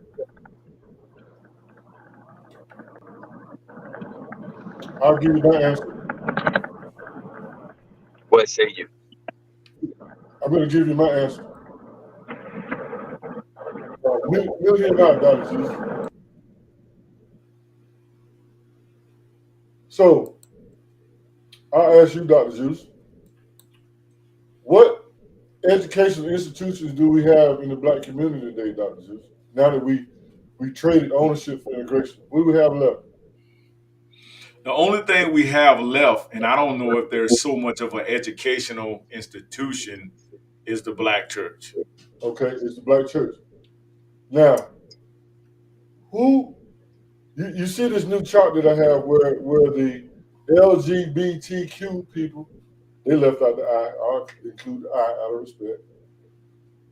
They also have $1.4 trillion of purchasing power. You know what the difference is, Dr. Juice? What's that? They're organized. Yep, they're organized. So if the black church is the only institution, you don't want to say that they educate. So what education, what type of education are black people receiving that applies to them in terms of their economic conditions in America? Where did they get that education from, Dr. Juice? You said the LGBT community? No, I'm saying where are black people getting their education from? Where they're getting that? Where the black right now? Think about it. When you traded ownership for integration, even in your own community, you shut down Roosevelt in 1970. So you haven't had a black institution to educate you on economics, politics, social studies, and those churches that you're talking about in your communities. You said that that's the only institution you have. There's no church that you can go into your community right now and have this discussion. They're going to tell you, Brother Johnson, we only talk about Jesus in here. We only talk about Jesus. Right. So where are you getting the education from, Dr. Juice? We have our, and again, I want to honor you, brothers. This is an educational platform. We have a demographic that don't have an appetite for Jesus. They have an appetite. They have an appetite for economic wealth. They have an appetite for better understanding their political positions as black men in this country. But you can't talk about it in them churches. So where do you get it from? How do you organize? When the last time you had a voter's registration if you're going to vote? When the last time have you organized outside of the church in your community in a positive way? Help me with that. It's unheard of. Why? Why? Because our black leaders they're not organized enough to have a cohesive inter community approach when it comes to political organizations. They literally take the lead from their open enemy, and that's how they're organized. And they taking leads from their open enemy. They're not really saying, hey, they're not really addressing. First off, they need to have some type of data collection in the community to find out what is the needs of the community here in 2024. When have the last time have they took a collection besides tithes and offering? There's no pun intended. When has the last time they took a serious look at the community and said, okay, let's address let's collect data on where the disparities are in Lake Wales, and let's address these issues by those disparities. Most of their blueprint is from. I mean, they're just winging it at this point, and they're just literally like praying for knowledge. They're asking God to just give them something when He probably already gave them some type of idea on what to do, but they're taking their lead from, like I say, their open enemy, and their open enemies and foreigners are coming here running circles around them in our communities. Take, for instance, the Arabs come and exploit our community. They own every corner store. They owning all the properties in that area.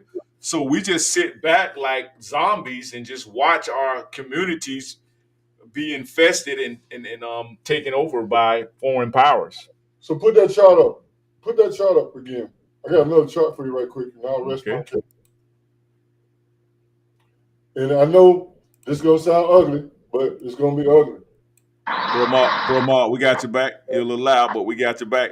Just mute your phone, Bro Mark, and then I won't have to mute you. Mute your phone when you're not talking. Okay, I just pulled over so I can answer that question. Okay. Let Brother Mark answer that real quick, Professor. Our biggest problem, like you say, is lack of organization. But almost the same reason we don't yell the fact that we're Cherokee or we're Sioux or we're whatever type of Indian in our blood, it has been beaten out of us in a way to where every time we go to organize, remember, they burned down our whole city. They burned down our entire area. They killed a leader. So it makes us afraid as a people to come together. And then also, like we spoke about a couple weeks ago, in each of our little communities, the areas that we had where we could come together, we're so spread out now to where it's hard to get everybody to come together. And then on top of that, so many people out there on the plantation, and they working 12-hour shifts to where once they finish working that shift, they too tired to invest time into. Now we have technology. You can come online at your house, but they don't even want to do that a lot of the time because they're so tired. So we deal with a time bandit also, economic and a time bandit. So those are the barriers that we have to cross. But thank God for technology, because we can at least get them to come and participate right here on Lincoln Avenue. And that's what we need. That's what we're working toward. Correct, Professor Boss? You can mute me now, bro. Yes, sir. This is a digital Lincoln Avenue for sure.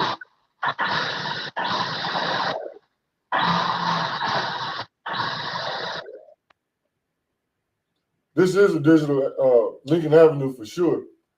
And so I want to go back to the educational data, right? This is the educational data.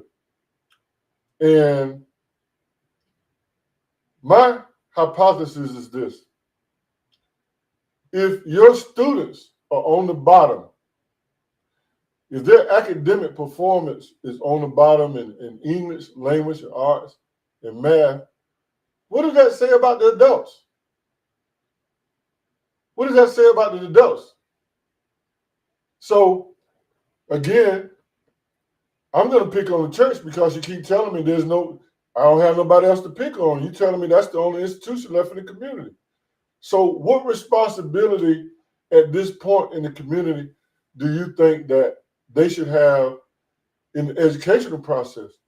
And I'm going to tell you right away, by looking at these scores, if you're on the bottom academically here in English, language, and arts, and math, I don't have a level of confidence that you even know how to read the Bible.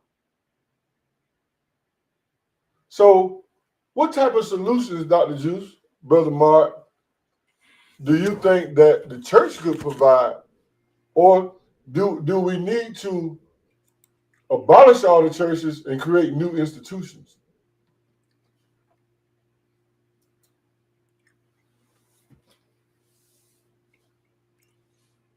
Well, if we abolish the church, we're going to abolish a lot of our loved ones.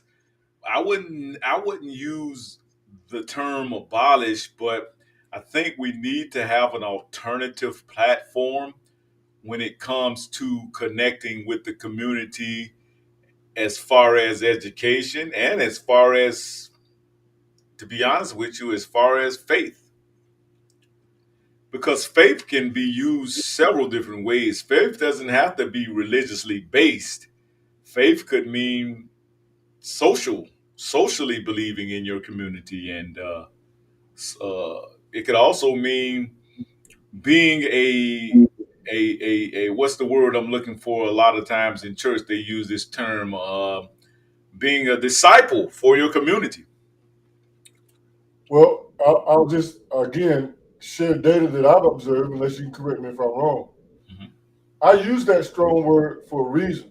Gotcha. I use that strong word because there was a time that the Black church was a one-stop all for the community. I gotta agree with you on that. So when you traded ownership for integration, all that went away in the Black church, along with their close association with the Democrat Party.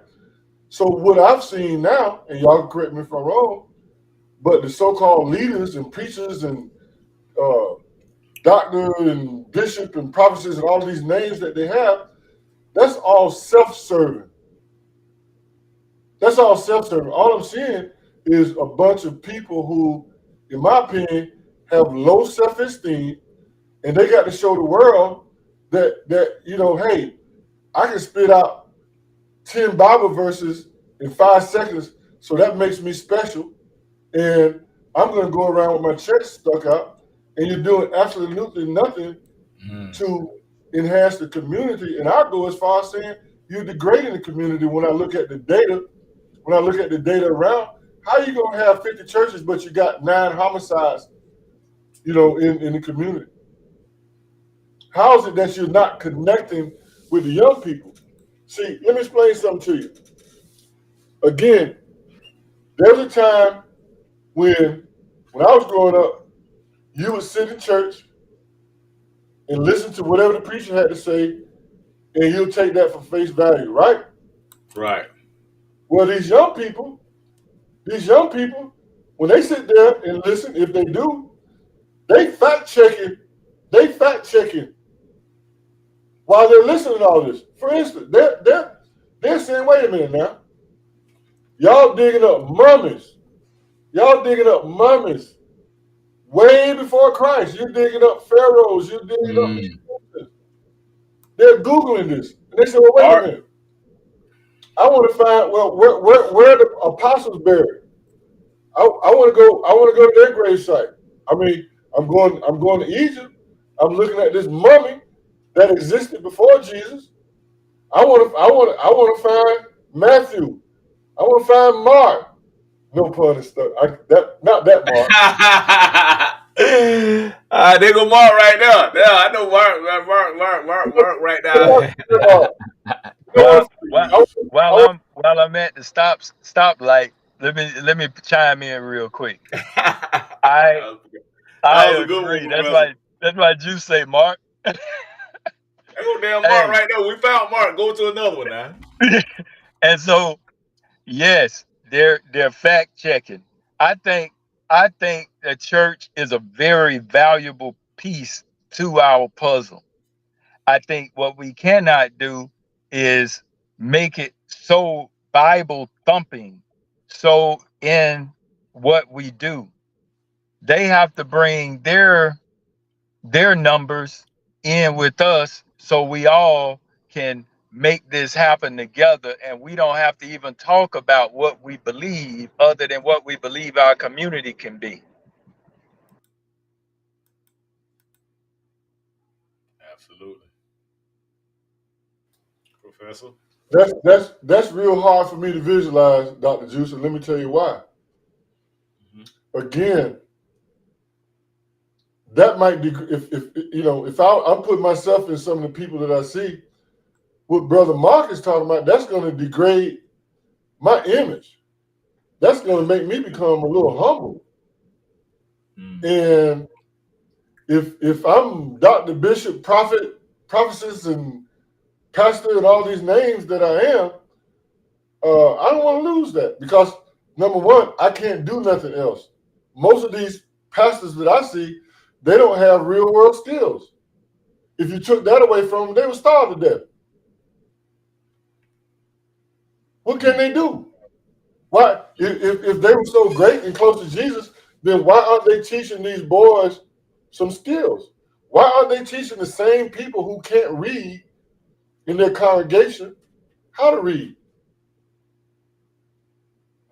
Why aren't there more men? Why does it have to be 80% females? Why do you have to prey on the working women? There was a time, there was a time you had deacons and ushers and all. I don't see a lot of that anymore. I see a bunch of women being pimped, is what I see.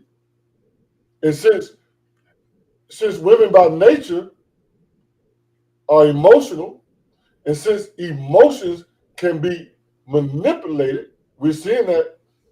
How do you make change to that if you're going to make a positive social change in the community?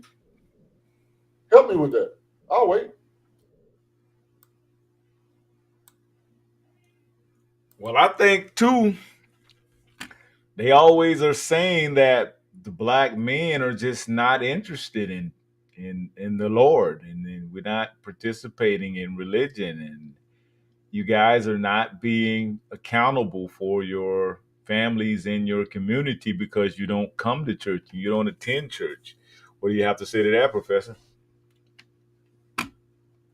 I have to say that most of a good many of the congregations that I see with male, they don't want you. First of all, they really don't want you in church because, and this gonna sound ugly, but let's just we keep it 100 on this thing. I see older women. I don't see the younger women. I see older women who are in the church who they have made Jesus their man. That preacher don't want men in the church. You don't because then if the man in the church, you're gonna regulate how much tithes that your woman put in the church. You say, no, baby, we can't, no, man, we got bills to pay. But she gets emotional about her state. He's convinced that the more money that you put into Jesus, then that's going to help solve your problem. No work, ain't no man going to work hard. You going to think, imagine this, Dr. Juice. You out there working hard, you sweating, right? And then You gonna go get this pulpit pimp your money? That's why you got 80% women in the church. It's money. It's business. It ain't got nothing to do with hate. It ain't got nothing to do with bashing. I'm a businessman. I'm talking to you from a business perspective. If I could be a preacher, I spit game to be a preacher. So if I was a preacher, I would want women in my church. Why? Because they're employed. Brother Ma just told you, we ain't got no money. We ain't employed. So I need women in my church. I need women in my church that got jobs. And I'm going to manipulate their emotions. I'm going to make them fall in love with Jesus. And I'm going to make them fall in love with me because I like to wear nice clothes and I want to ride a nice car. And I know if I hype these women up and I manipulate their emotions, they going to spend money with me. I'll be like Chris. And I love Creflo Dollar. He the real pimp because he got them while he preaching. I've never seen a preacher like this. Creflo a bad boy. While he preaching, he got people bringing him money. Wow. He cold-blooded. I like Creflo. Wow. Yes. Thanks for that, Professor. Thanks for sharing that with us. Mark, you got anything to that? Let me tune you in because I have to block out. Hold on, Mark. Hold on. All right, go ahead. Okay, I pulled over again. Yes, black men or men, black men just not really up for all the motivational speeches and whatnot. We want substance. Let me lay up the window. Am I getting a lot of that background? It's all right. You can hear it. It's a little bit louder when you're driving, so it's good now. Right. Okay. We want substance. Yeah, we want a little bit of motivation, but we want substance. Don't go in my pocket unless I can see something coming through it. I am not going to keep giving you money, and the only thing I'm going to see is you driving a Mercedes, or we're going to keep hoping for the building fund. No, I want to see something. And when I hear that little sister over there with 3 kids, when I hear her lights went out and the preacher didn't do nothing to get them turned back on, then I have a problem. So little stuff like that, that's what men look for. We about, did you do this? Did you do this? But see, women are about, oh, but the pastor prayed for, and all that type stuff. See, we don't move like that. I want the pastor to do something, not pray. He can pray while he handing her the money. But these are, but in order for us to move forward, we have to, I think, if we just, like you say, Professor, that preacher, he feel like the man of his house, the church. Even though God is supposed to be the man, these egos get involved and the preacher feel like he the man because that's his pimp game. We get it. But if we get him, not his flock, but we get him and we have a conversation, do you gentlemen think we might be able to get a little further and have him go back to his flock because he know how to tickle the strings of his flock? And because the most important thing we want is stuff for our community to get accomplished. What say you? Hell no, Brother Mark, because that preacher, think about it. That preacher's a man too. He got bills to pay. You messing with my money, bro. Now he ain't gonna tell you that. But he a man. You can't mess with a man's money. What you talking about right now, you messing with his money. Like I said before, look at a lot of these pastors. They can't do nothing else. They don't have any real world skills. They have no real world skills. Well, gentlemen, I'm going to tell you like this. If we, you know what? Woo! I had a couple people tell me this, but we might have to, we might have to go into their territory, because we have to create a new platform, a new spiritual platform that not only address our spiritual needs but also address our economic needs, because it's very important, and also our security needs. Cause in these times, man, this King Alfred plan is being unfolded before us. Yes, it is. So, And brother Mark, yes, sir. your spiritual needs are very simple. Let me explain that to you. Those folks love Jesus. Why? Jesus died on the cross for your sins, right? Pretty much it. He died on the cross for your sins. Am I right? Is that what they say? Your ancestors got raped. Your ancestors got hung on a tree like Jesus. There are all sort of horrific things that happened to your ancestors so that you could drive that car right now without getting pulled over and snatched out and getting killed, because you know they used to do that to you. But you had ancestors to die fighting so that you could Yes, drive sir. that car without being harassed or killed. To me, I get spiritually filled when I even think about that. I get spiritually filled, and then we want to talk about this whole sexual dysfunction. It wasn't good enough to hang your great granddaddy and your granddaddy without cutting his sexual organs off and sticking it in his mouth. So when you tell me about somebody dying on the cross, what about my ancestors who died and suffered in this country so that we could even sit here on this platform and even have the kind of discussion that we're having right now? So there's your spiritual base right there. I don't see what the problem is. Well, I do see what the problem is. Reverend Hamhawk ain't gonna let you mess his money up. Hey, but like I say, family, let me chime in a little bit. Just like everything else that needs reform, I definitely think our religious platforms need to be reformed. I think they need to be revamped. I think they need business studies to come in, because let's just keep it about 100. Religious institutions are a business. Yeah, I think that's what Professor is getting to. They need money. They need money changers. They need some type of economic empowerment. And I just think that they should be a bit more business based when it comes to the community and teaching business administration. And I think I think they should be part of the educational platforms too in our communities, because think about it, you got all that real estate sitting there 5 days of the week empty. You know what you can do with that kind of real estate?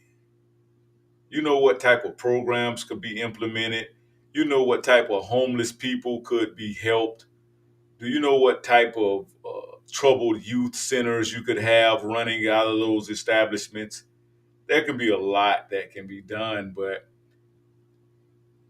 I don't know if it's, just the black community is so embargoed in their personal day to day affairs, or I just don't know if I think it's just lackluster. I think it's just a lack of will. I think it's a lack of determination. I think it's a lack of. We're so used to. I got a buddy of mine, Dry Bones. Y'all know Dry Bones and on the Dry Bones connection. He has a favorite saying. He says, "America has the best kept slaves." And what he's meaning by that, the best kept mental slaves. We're still in that mental enslavement. We still have those shackles on our minds to where we just want to sit back and let our open enemy and our masters control and initiate and guide everything we do in our food. We don't even provide the foods for ourselves nowadays. That's why we have so many health issues. It's a lot of things we could implement in our communities. And I think that has a lot to do with why our communities are in the condition they are in. We don't we just won't take initiative, and we won't take charge, and we won't, even with the education of our own children, we depend on white women to educate our kids who don't have the well beneficial concern about our kids. I'm telling you, I had this problem with one of my grandbabies. And I know my grandbaby was so as sweet as she can be. And I think sometimes they mistake our kids' aggressiveness and they have a lack of engagement when they engage our children in these educational platforms, and they don't know how to engage black kids. They don't know how to. If you can't engage a black kid the proper way, you won't be able to educate them. And so I think that we put that too much responsibility and accountability of the education of our children into the hands of our open enemies who have no concern or no will to do what's pretty much our job. And I think that's a lot of what's going on with the church. A lot of the church, the spirituality and the preface of what we're learning, it's not truly our true spirituality that we learned in ancient times. And I think that has a lot to do with why the church is failing too, because uh, Brother Nick brings it sometime to the platform. He says that in the book of, I think it's the book of Obadiah, the first chapter, and I think it's also in, what's the other chapter? It's the ninth chapter of something where God says, I love Jacob, but I hate Esau.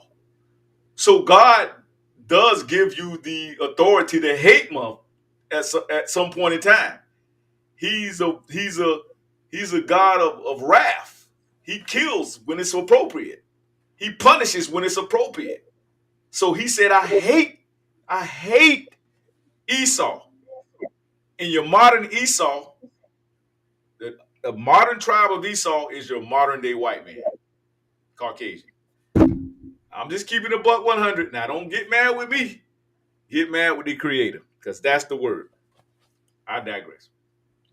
Pull that screen up, Dr. Juice. You want to see that? Okay. Pull that screen up. I'll pull it up for you.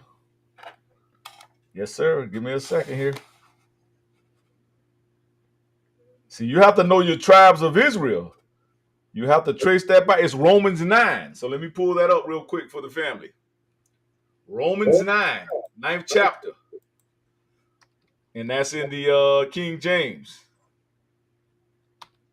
I don't make this stuff up now. I don't make this stuff up. Let's pull it up. Here we go. King James.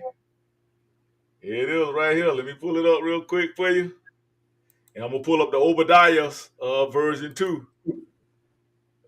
And so I like I say, certain parts of the Bible I agree with. I mean, I ain't, I'm not that type of person. So let's go to it right here. Let me pull it up real strong for you. And it says it right here. I said the truth in Christ. I lie not. My conscience also bearing me witness in the Holy Ghost that I have great heaviness and continued sorrow in my heart. And so, for I could wish that myself. So let's go down right here. And he says to the elders, okay, let's see if we can find it. He said, is it right here? Here it go. Let me see if I see it. I see it right here. As it is written, the 13th verse. As it is written, Jacob have I loved, but Esau I hated. There it is right there. And you can take it and translate it in whatever you want to, but hate is hate. And people say God don't hate. There it is right there. In the right, it is written. And so let's go to Obadiah 1. We go to Obadiah 1. Obadiah. Let's see. Obadiah. Let me see. Y'all know how these Bible verses are. You got to know how to spell them right. IAH 1. King James. Let's put it up. I got to start sharing that one. Get on this one here. Now, these ain't my words. Don't get mad at the messenger. Don't shoot the messenger. Don't shoot the messenger, family, please. Here we go right here. I think it's around the 11th. Shall Zion drunk upon another. And the house of Jacob shall be a fire, and the house of Joseph a flame, and the house of Esau for stubble, and they shall kindle in them and devour them, and there shall not be any remaining of the house of Esau, for the Lord hath spoken it. You say Esau need to be destroyed. Hey, listen. I hope I ain't ruffling no feathers. But there it is, man. There it is. I got a picture for you to throw up, bro, G. Yes, sir. I got a picture for you to throw up. Throw it up. It's there. It's waiting on you. Okay, let's see. I don't see it. Okay, here we go. Okay. It's a little different path here. That man right there is a United States Army veteran. That is a United States Army veteran. Black men in America, foundational, have served in every American war. Yeah, yes, sir. We've sent billions of dollars to Ukraine. We're sending billions of dollars to Israel and other places in the world. So how is it that a black man can serve this country, give his life to this country, and wind up like that? Help me with that.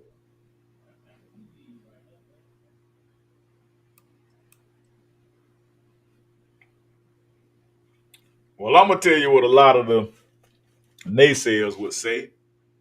Hold on, Mark. I don't think we got you. Hold on. I think Mark trying to say something. I think you're on mute, Mark. I think you got your cell phone. Oh, you driving, huh, Mark? Okay. Well, I think if you let the naysayers tell it, Professor, I think that a lot of them would say maybe he struggles from drug and alcoholism. That's what they like to write it off on. Well, I mean, so again, his special circumstances. I mean, he's a black man. He's been traumatized. He has no hate. Nope. He has no hate bill. He has no policy around his well-being. He's trying to cope. Some people cope with Jesus. Other people cope with drugs and alcohol. Yes, sir. We're all trying to cope. Yes, sir. Why isn't the black church doing more for the homeless? Real quick, gentlemen, this is another one that I'm ultimately passionate about is veterans. Because here's my thing. Why in this country, our politicians, their health care, they can go to any hospital in the U.S., whip out their little card, and they're taken care of. But somebody who put their life up for this country, who offered their body up for this country, whether you went to war or not, you gave the country the opportunity to use you in any way it saw fit. Why is it that we don't have a card where we can go to any hospital? Why do we have to go to our one little place, the Veterans Hospital? Yes, sir. That is so wrong. And we shouldn't have to have all these other groups to do something as simple as give us our proper benefits. And here in America, they give you all that lip service. Oh, thank you for your service and all that.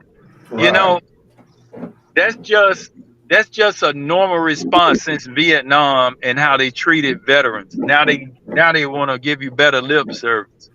But once again, give veterans something that's substantial too, which is give us a card with our retirement or with our discharge papers where we can go get health care anywhere. And stop sending us to one place where we have to wait in line like welfare moms. That ain't right. That's great. That's a great point, Brother Mark. Thanks for that POV.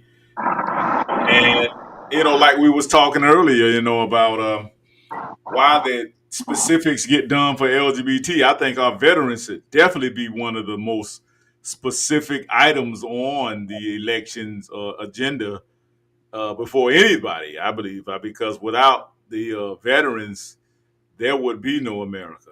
And I salute both of you gentlemen for serving in our armed services. And I thank y'all for y'all service. And that's just from the bottom of my heart. That ain't something that I'm just rolling off Yes, my sir. tongue. You know what I'm saying? I really Right. appreciate that because y'all are the ones that make America great. Y'all are ones that every time that come out of Trump's mouth, he should say, hey, let us help our veterans make America great again. And I mean, man, you put a real great perspective on that just then, Brother Mark and Mark. And Yep. like I say again, I salute you and the professor for your services and protecting this country and making this country what it is and And making it we a were talking, place to raise my grandkids and have freedoms. Yes, I we were appreciate talking that. about we were talking about policies, Dr. Juice, Yeah, and policies. we just read you just read policies that had health care included. They had health care included. So Right. why a black man can't get that? Where's his policy?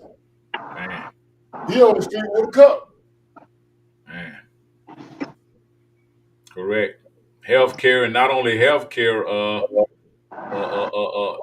education. And if I read that policy right, LGBT was getting all types of Yeah. gifts and services and Lack of housing discrimination and housing, whatnot. and yeah, man. Hey, man, come on, man. Come on, man. So It was a lot of stuff. So, That thing was heavy. so that's like a strong arm tactic, basically.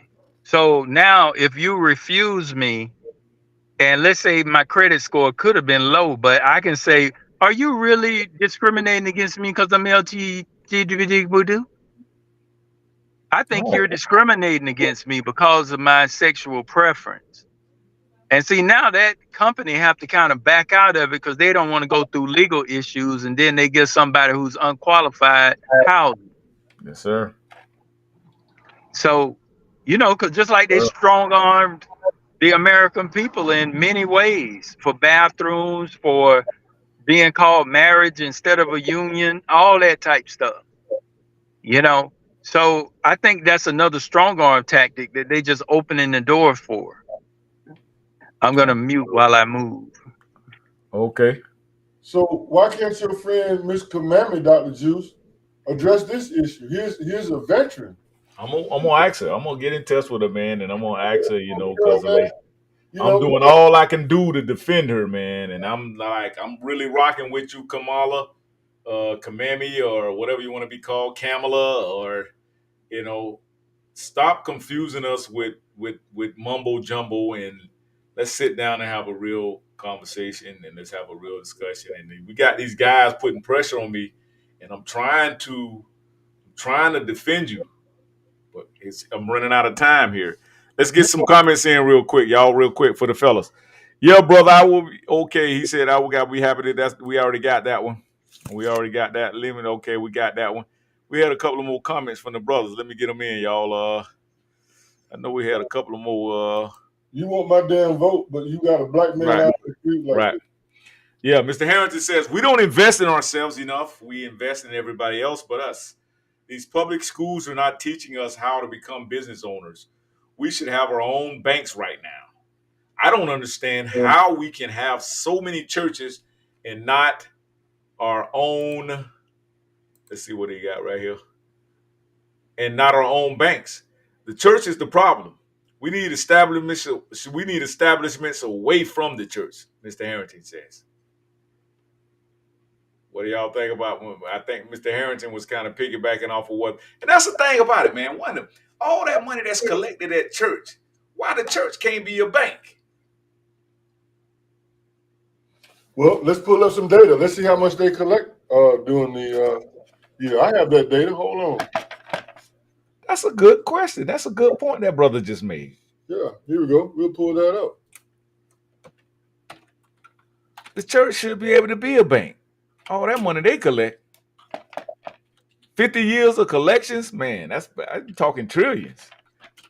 I wonder how much they made in 50 years, Professor. Well, watch this. I'm not sure. I don't. I'm not sure if my mic is good right now because I'm moving. Huh? Is it all right? Yeah, you real clear. Okay. Here you go. Just personal experience. I knew a brother who made $40,000 a week on average at a church. He was a preacher. Wow. He had bad credit, and they wouldn't loan him nothing.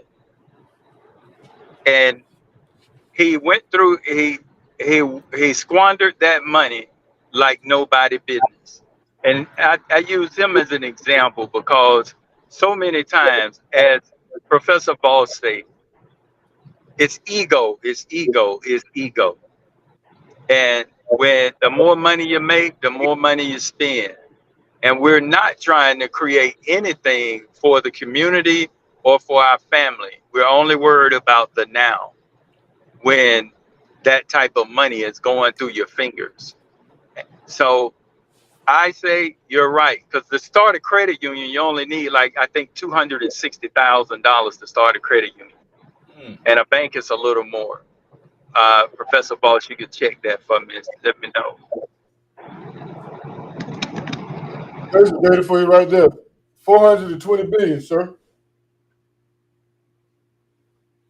420 billion, and 45% of the homeless people in LA are black.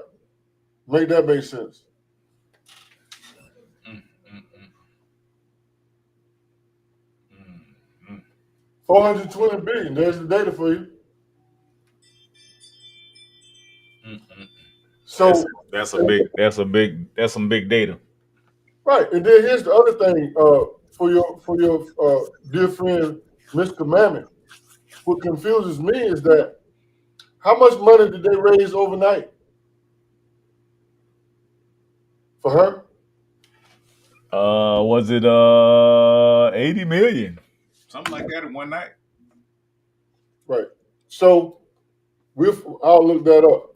So if they were able to raise that in one night, why haven't they been able to raise money for their own communities that way? Let's read our brother right here. Mr. Goodbar say 70s and 80s hustlers were our police officers in our community of Lincoln Avenue. They sent our hustlers to prison and significantly raised the taxes on the business owners of Lincoln Avenue. That they couldn't handle it. Evidence as a little boy remembering when whites or police officers didn't come down Lincoln Avenue and your black aide did not go across the tracks unless you worked for the white man. That was a great history lesson there, Professor. There you go, Dr. Juice. You can throw that screen up. I just want to talk about this right quick. Okay. Now, I don't believe that 81 billion was all black folks' money, but I'll ride with it. The point is, they raised $81 million in one day for a woman who told you she ain't gonna give you shit. Make that make sense? Right. 81 million. She said you ain't getting nothing. Wow. You mean to tell me? That $81 million, right? Mm-hmm. You mean to tell me they couldn't set aside 81? How about 10 million? You got $70 million left. So why couldn't you set aside $10 million for black businesses and contracts, not jobs? You know what? If you wanted me to vote for your friend, Miss Kamami, if she would have said, hey, I'm going to put $10 million for startups and business education specifically for black entrepreneurs, I would go down there and camp out to vote. I would literally go down there and camp out to vote for her if she said that. But she already told me what she gonna do for black people, and that's nothing.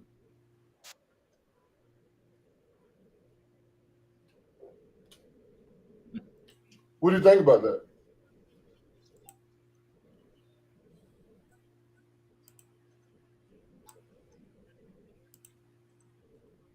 We're gonna listen to a real quick track, real quick, fellas, and we're gonna try to wrap this thing up real quick here in a minute. And we made some great points tonight, man. Great point, great material. I appreciate that. We're gonna listen to what Dr. Umar said about Democrats. How much they lost out on not catering to the grassroots black vote. And as a result of that, the next election in 2028, they'll be eating out of your hands. The same thing in America. Don't give the Democrat your vote. Show them that you will no longer be taken advantage of.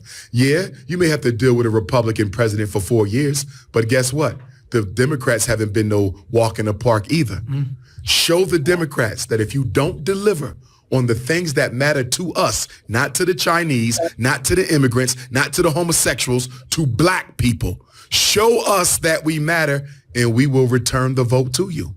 The best way to influence the political process is to not participate in it in one election cycle and let the power structure see your power. But it's not likely to happen. You know why?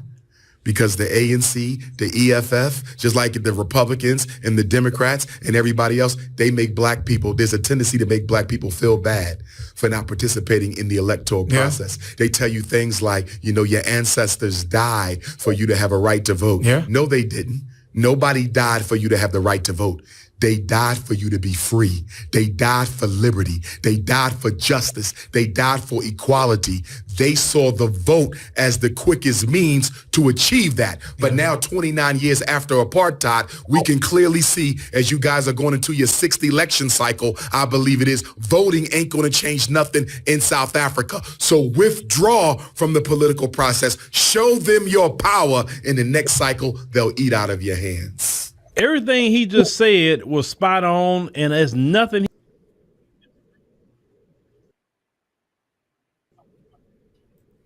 There it is. There it is. Let me play another quick video real quick about how the Democrats try to influence people.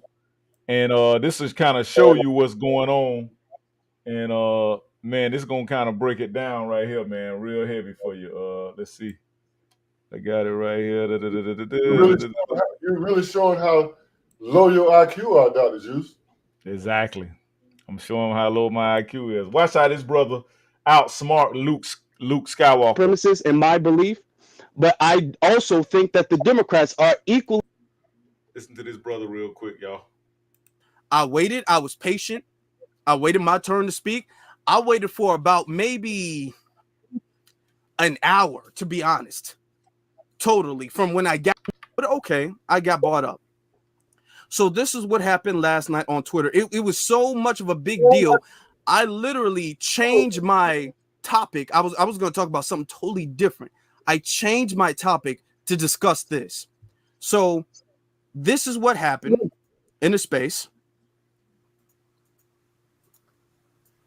And I want you guys to pay. We're going to. Okay, I got to move right along here. You can't really see anything, so you just can't see anything. But I want you guys to pay attention to the point I'm trying to, where I'm playing this, family. I want y'all to see how these younger folks, this generation Z, they ain't having it. These young folks are pretty sharp, and they are educated beyond a lot of the mammying and the samboing that we are used to from our baby boomers generation. No pun intended, Professor. But just showing you that these folks are sharp. These young folks are sharp, and they just not going to be finessed like that this year. What Luke says, because these are the common arguments that we face when we deal with these shills. So this is why I broke it down, and I recorded it so I could break this down, because I knew he was going to kick me off eventually. Okay, I got to move right along here. Yeah, I got you. Look, I want to address Dre Day, right? Hold I'm just addressing your initial comment. Afro Elite is on you. Afro Elite. Are you moving on? I was going to address Dre Day real quick. No, let me get you. Let me get Afro Elite. I see it. It's cool. You got it. I got you. Afro Elite, come on. Okay. I'm sorry, I muted the room. Go ahead. Okay. All right. He does that a lot. You can hear me, right? Because I have my Bluetooth on, so I just want to know I can be heard. Yes, sir. We can hear you. Now, this gentleman right here, he said he already had set the stage. I've kind of fast forwarded it past that part for y'all real quick. But he said that what he did, he told them that it's immature and it's childish to say somebody's a Trump supporter just because they don't support the Democrats. There we go. So he said what he did, he made them come to the point to where they can't like use that. They won't be able to deflect it at because he already told them if you try to use that on me, that means you childish and you don't really have a great discussion and you don't really have an articulate way how you have a conversation. Okay. I want to say that a lot of people who have criticisms for Harris does not mean that they support Trump. I think that that's a disingenuous point to make. I think that that's really a straw man argument. Just because one person doesn't like or endorse one candidate does not mean at all that they support the opposite party, does not mean that they support Donald Trump, does not mean they support Republicans or his policies or anything like that. I think the people who really can't find a legitimate defense for the criticisms that Harris is facing, they make this straw man argument and they say, well, you just support Donald Trump. That is a way to deflect from all of the criticisms Kamala is facing. That's a way to deflect from that because people do have legitimate criticisms. I reposted a video. A lot of people are saying that when she was interviewed, being asked about reparations, and she said no, a lot of people said that that was taken out of context. I found a video of her in a debate where she was asked the exact same type of question, only in regards to immigration and what she was going to do when it comes to DACA. And she gave a list of specific things that she was going to do to specifically repair their grievance. And this is what a lot of people are saying. People are saying not that we don't want her to do anything for anybody else, but when it comes to us, we only get what everybody gets, but other people get things specific to them. There's been legislation that she's specifically pushed for illegal immigrants, for DACA, for asylum seekers. There's been specific legislation she's pushed for LGBT, for trans rights, for reproductive rights, for all of these things. There's been specific things she's pushed for specific groups of people, except when it comes to us as Black Americans who are descended from slavery. This is what we're saying. And when we address that, it gets deflected into, well, what is Donald Trump going to do? Donald Trump is not the conversation. You can dislike two people at the same time. You can dislike and disapprove of Donald Trump. I don't endorse Donald Trump. I did not vote for Donald Trump the first time, the second time, and I will not vote for Donald Trump now. I don't support Donald Trump. I don't support the GOP. I don't support Republicans. All of them are white supremacists in my belief. But I also think that the Democrats are equally as complicit in the subjugation and the oppression of Black Americans. Now, I'm going to pause it right here and say, we already got 200 people. We less than 10 minutes in, got 200 people in here. Y'all, please make sure y'all hit that like button. I see you, Earth Angel. I see you, Donna, already with the 100. So like I say, the brother, he trapped him. He trapped him. I want to play some more of that, but let y'all kind of hear how the brother, how he can y'all still hear it?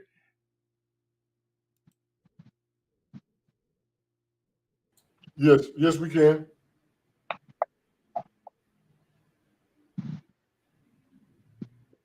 Deflection. The whole time I spent discussing, almost half the time I spent is saying you can dislike Kamala without supporting Trump. You can dislike two different people. And I specifically made sure I blocked that whole, well, you just really secretly support Trump. That's why I said it's childish. And you only do it because you don't have a defense for her criticism. So you deflect to Trump. By me doing this, I essentially blocked any chance of them bringing Trump into the conversation.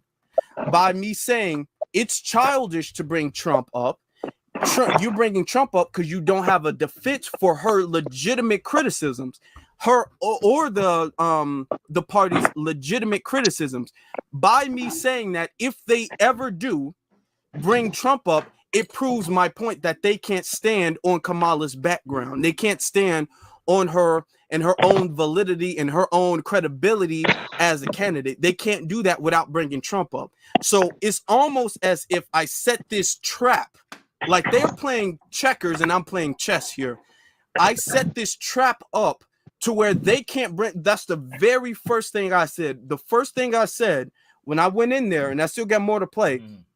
The first thing I said when I went in there, I didn't diss Kamala. I didn't do anything.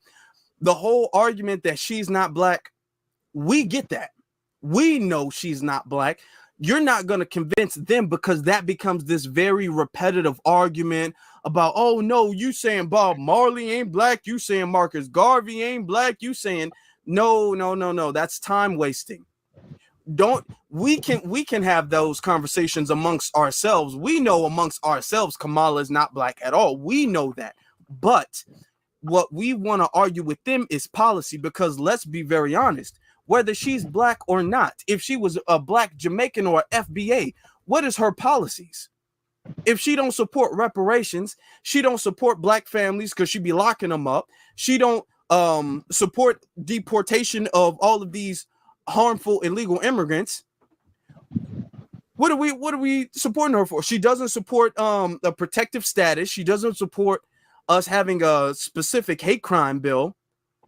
If she doesn't support us or any policies that will benefit us, it don't matter. It doesn't matter. The only reason why we bringing up her blackness is because they're trying to shove that she's black, so we got to support her automatically because she's black. The way I opened this up was genius because they don't really have anything to say except for Trump is worse. They know Kamala really isn't a good candidate. They all know this. Like I said in my last live, they're getting paid to say all this. All of it. They're getting paid to say it. So you can't take them serious. But they know she's not good. So all they know is I can just make Trump look worse than what she looks. And that's all I have to do. But by me saying, hey, listen, man, that Jitterbug is hella articulate. You get what I'm saying? This is what they are so out of touch with, family. They are so out of touch because these young kids are way more articulate than, I hate to say it, than us and some of our elders. And you're not going to just run that finesse game on them. That dude say, we looking at the policy. We don't even care about if she's black or not.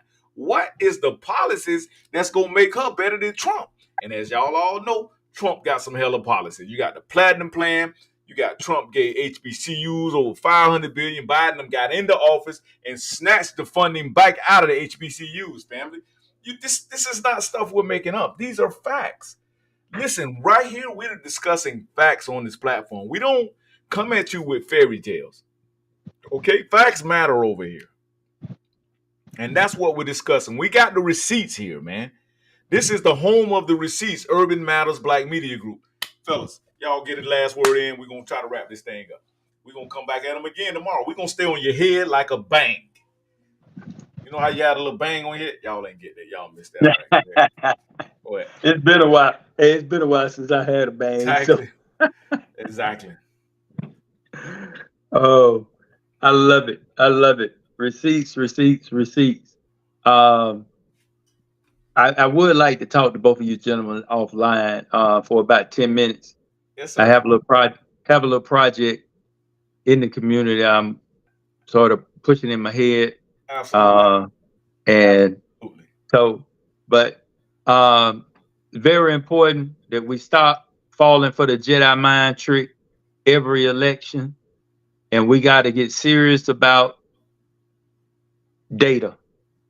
The data is clear. If they all this mess they put on social media, when you see these lists of things and have a demonized picture of the other candidate and a glorified picture of another one, let your red flag fly. Check it out. I check it all out. Yes, sir. I don't care if it's Trump, Biden, Clinton, whoever. Right. I was taught at a really young age. I remember my grandfather told me, he said, you go to church, the preacher talk about one little sentence. He say, always read. If he talk about, I'm just saying, Mark 3:16, you read that whole chapter so you can put it in context. Be able to put anything in context mentally so you can move forward in power and in understanding. Sir. And the great Mark E. bids you adieu. Yes, sir. Professor. Gentlemen, you all have just took my heart to another level when you talk about data and this model that we are working on right now of self-education. I am hoping that others create their platform so that they can educate themselves and become more aware. The establishment has made it very clear that you ain't getting shit from them. They made it crystal clear. They made it crystal clear. And what we have to focus on now is the fact that we all we got. And from a spiritual perspective, black men, we got to love each other. We got to have respect for each other. We must have integrity amongst each other. And we must have honor between us. And with that, I believe that we will survive and we will thrive with those key principles. And I love you, brothers, very much. I got your back like a chiropractor.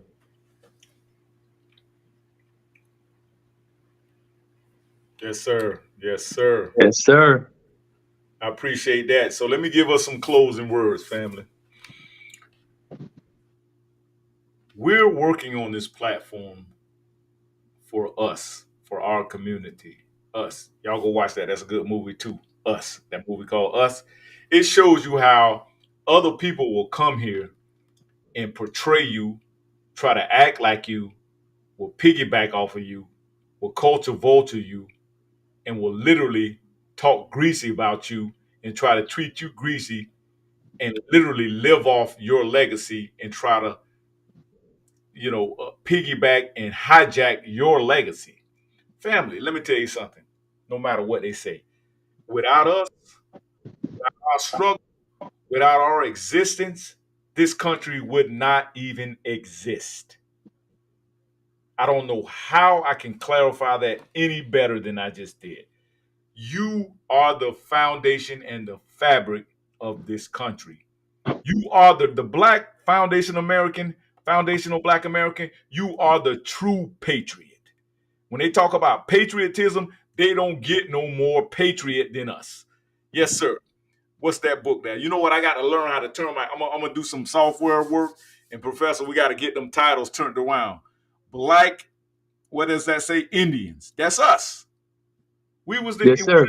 We the true indigenous people. All Indians mean is indigenous. If you break down the terminology of the word Indian, it means indigenous. And the definition of indigenous means you are native to this land. Aboriginal. You're the aboriginal. You take the word aboriginal, you split it up into syllables. AB means AB first, and then original is the rest of the word. Original. You are the original man. You are the original black man. You are the original everything. You came before everybody. I know sometimes they try to act like, we were not here predating before the 1600s. Listen, they have pyramids in Georgia. They have pyramids in Illinois, Monk's Mound, they call it. All up Predates and down the Mississippi. all up and down the Mississippi River. 10,000 plus years old in this country. 10,000 year plus of of monuments and artifacts. Like the professor was saying, why they can't find simple artifacts of John, Hezekiah, whoever existed in these Bible stories. Either they didn't exist or either they're hiding them from us. And that's just impossible for you to hide everybody. Come on. My thing is, where the slave ships at? You mean to tell me they destroyed and hid and got rid of every slave ship that came from the African's coast? That's impossible. There is no way that you can ship the number of people that they claim was shipped over to these lands by boat with those size boats that they had back then. It's a discrepancy. There is a documented number of voyages, and there is no way it could have happened. Impossible. And this has always been the land of the copper-complected people. Yes, the land of milk and honey, they like to call it. Listen, Turtle Island. Turtle Island. Columbus said it in his journals. Go That's look right. at Columbus's journals of the Queen of Spain that sent him over here on the voyage. They were pirates, by the way. They weren't discoverers. They were pirates. They came to try to rip land from the people. And conquerors. And when they got here in his journals, he said, hey, Queen, I don't know if we was the first ones here, because when I landed, I seen copper color people. I seen copper color people. What is my skin color? Copper color. Yes. He said every island he come to, he's going to discover for the crown. Yep. And I tell you what, these three heads got a lot of information in it. It'll be absolutely wonderful for the people on this page to just soak up some of the knowledge that we partake. And family, we're going to keep banging it and banging it and banging it in your head like a bang. Listen, we here. And listen, we're going to also, fellas, we're going to be starting to bring in I talked to some gentlemen, and they're interested in teaching weapons training and, different protective measures that we're going to start learning here at this channel. So we got a lot in store for you, family. So get prepared. We're in our best health. We're in our best minds. We have a professor. We have an entrepreneur. And we have a business owner that is a lucrative owner of land. And he's all about land ownership. And he's going to teach us some things about construction. He's going to teach. I'm also, by trade, I am a HVAC technician. I do know air conditioning and electrician. So, hey, we're going to start teaching. And I'm a mechanic. So I know mechanical engineering. So, hey, we're going to start teaching our family members that. Fellas, if you're interested, please start tapping into the platform. And we're going to chop it up heavy with you. And we're not faking the funk. 2024, man, it's our year. We're not coming out voting for nothing. We're going to vote for the couch this year. Like Umar said, we're going to show them our power, and then they're going to be eating out our hands come 2028. Peace and love. I love y'all, family. Feel me? Hey, Breezy, cut that shit up.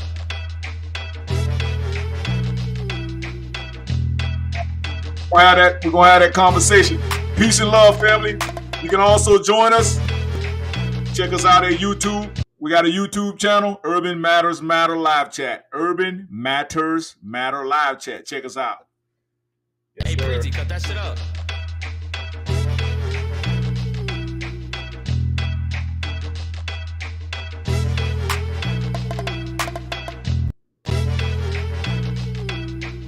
Hey, Breezy, cut that shit up.